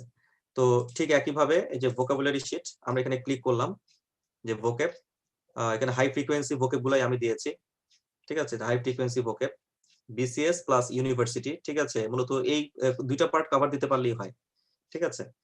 মূলত এই সাজেশনটা কমপ্লিট করো, এই সাজেশনটা কমপ্লিট করলেই তোমার মোর দেন এনাফ, ভোকাবুলারির জন্য মোর দেন এনাফ, ঠিক আছে। তো সিনোনিম অ্যান্টোনিম। তো একইভাবে আজকেও আমি তোমাদেরকে আজকে ক্লাসে যে লেকচার শিটটা লেকচার নাম্বার 2 সেটা আমি এখানে দিয়ে দিব, কেমন। আর যেদিন আমি তোমাদের পরীক্ষা নিব, পরীক্ষার মধ্যে তুমি দেখবা যে এরকম তোমার এখানে আমি ক্লাস ওয়ার্কে মূলত এখান থেকে হচ্ছে আমার এক্সাম গুলো আমি এখান থেকে কন্ডাক্ট করব। তো এখানে যদি আমরা ক্লিক করি, ক্লিক করলে হচ্ছে আমরা মূলত মানে যেদিন পরীক্ষা থাকবে আর কি, পরীক্ষাটা তোমার এখানে শো করবে। এখানের মাধ্যমে তুমি পরীক্ষা অংশগ্রহণ করবে, মানে লিখিত পরীক্ষা হোক আর এমসিকিউ পরীক্ষা হোক, আমরা গুগল ক্লাসরুমের মাধ্যমেই নেব। তারপর যে কোনো ম্যাটেরিয়ালস, লেকচার শিট যা কিছু সব আমরা এখানেই নেব, ইভেন নোটিশ টোটিশ যা কিছু সব এখান থেকেই যাবে। তো আমি আবারও বলে দিচ্ছি যে আমাদের মূলত আজকে হচ্ছে তোমার বৃহস্পতিবার, তাই না, আমাদের পরবর্তী ক্লাসটা হচ্ছে রবিবার, তাই তো। তো আমাদের রবিবার থেকে কিন্তু হচ্ছে তোমাদের আইডি পাসওয়ার্ড চেঞ্জ হবে, ক্লাসের আইডি পাসওয়ার্ড চেঞ্জ হবে, জুম ক্লাসের আর কি। তো সেটা যারা তোমরা স্টুডেন্ট আছো সবাইকে আমি এটা এসএমএস দিয়ে জানাবো। এখানে আমি তথ্যে যদি কোনো গরমিল থাকে তাহলে আমি ক্লাসরুম থেকে রিমুভ করে দিব, ঠিক আছে, তথ্যে যাতে কোনো গরমিল না থাকে, এবং প্রত্যেকের তথ্য কিন্তু আমরা এখানে যাচাই বাছাই করেই কিন্তু মূলত এখানের মধ্যে ইনসার্ট করেছি। সো এই গুগল ক্লাসরুমের যে লিঙ্কটা আছে, এই লিঙ্কটা অযথা কোনো ফ্রেন্ড সার্কেলকে দেওয়ার প্রয়োজন নাই, কারোর সাথে কোনো লিঙ্ক শেয়ার করবা না, ঠিক আছে। আর কষ্ট করে তুমি প্রিপারেশন নিচ্ছ, সো কষ্ট করে প্রিপারেশন নাও। তুমি বলতে পারো যে হ্যাঁ ভাইয়া পড়াচ্ছে বা ইত্যাদি, কিন্তু লিঙ্ক কারোর সাথে শেয়ার করতে যাবা না, এতে করে তুমি ক্ষতিগ্রস্ত হবা, দ্যাটস ইট। আচ্ছা, আর লাস্ট কথা হচ্ছে যে আমাদের অলমোস্ট প্রায় নির্ধারিত সময় থেকে আরো প্রায় 20 মিনিট অতিক্রান্ত হয়ে গেছে, কারণ অনেকেরই কিন্তু এখন আবার বাংলা বা জিকে ক্লাস আছে। সো ওয়ার্ডট্রিক্স এর যে শীটটা হচ্ছে আমরা পরবর্তী লেকচারের শুরুতে আমি তোমাদেরকে দেখিয়ে দিব। শীটটা হচ্ছে অনেকটা এরকম, আমি তোমাদেরকে একটু দেখাই দিই। এটা অ্যাডভান্সড আমি শীটটা তোমাদেরকে দিয়ে দিব, মানে আজকে এই শীটটাও তোমরা পেয়ে যাবা। এই যে ওয়ার্ডট্রিক্স দেখতে পাচ্ছ, যে learning 1000 of words through there roots, মানে অর্থাৎ মাত্র 100 বা 106টা তোমার শব্দমূল দিয়ে তুমি কি করে লক্ষ লক্ষ শব্দ তুমি অনুমান করে বলতে পারবা, ঠিক আছে, শব্দ অনুমান করার পদ্ধতি, ঠিক আছে, এই যে ওয়ার্ডট্রিক্স, শব্দ অনুমান করার পদ্ধতি। তো এই পদ্ধতিটা ইনশাল্লাহ আমরা আগামী ক্লাসে ইনশাল্লাহ আমরা এটা নিয়ে আলোচনা করব। এটা সর্বোচ্চ 20 মিনিটসের আলোচনা, কিন্তু এই 20 মিনিটস বা 15 মিনিটস আমি এখন কথা বলতে গেলে অনেকেই সাধারণ জ্ঞান বা বাংলার ক্লাসটা মিস করবে, ঠিক আছে, কারণ অনেক টিচারের কাছে প্রাইভেট পড়ে, এটা আগেই বলে রাখছে। অতএব আমি আর সময় বাড়াচ্ছি না, ঠিক আছে, ইনশাল্লাহ আগামী রোববারে আমি এটা নিয়ে আলোচনা করব, কিন্তু শীটটা আমি আজকে দিয়ে দিব। যদিও শীটটা দেখলে হয়তো অনেকে কিছু বুঝতে পারবে না, যেহেতু এখানে টেকনিক গুলো সেভাবে দেয়া নাই। আর টেকনিক গুলো ইনশাল্লাহ আমি রোববারের ক্লাসে তোমাদের ক্লাসের শুরুতেই শেয়ার করব, তারপর হচ্ছে আমরা লেকচার নাম্বার 3 স্টার্ট করে দিব, ঠিক আছে। সো সেই পর্যন্ত সবাই ভালো থাকবা, থ্যাংক ইউ ভেরি মাচ।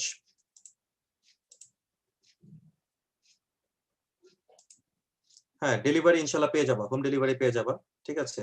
আর ঢাকার মধ্যে যদি থাকো তাহলে কালকে সরাসরি আমার অফিসে RH হোম সেন্টার, ঠিক আছে, RH হোম সেন্টারে এসে তুমি ওখান থেকে কালেক্ট করতে পারো, কিংবা ইউসিসি হেড অফিসে এসেও তুমি আমাকে আমার কথা বলে আমার কাছে পাঠিয়ে দিবে, আমি ওখানেও তোমাকে এটা প্রোভাইড করতে পারবো, সমস্যা নেই। ওকে, থ্যাংক ইউ ভেরি মাচ, ভালো থাকবা।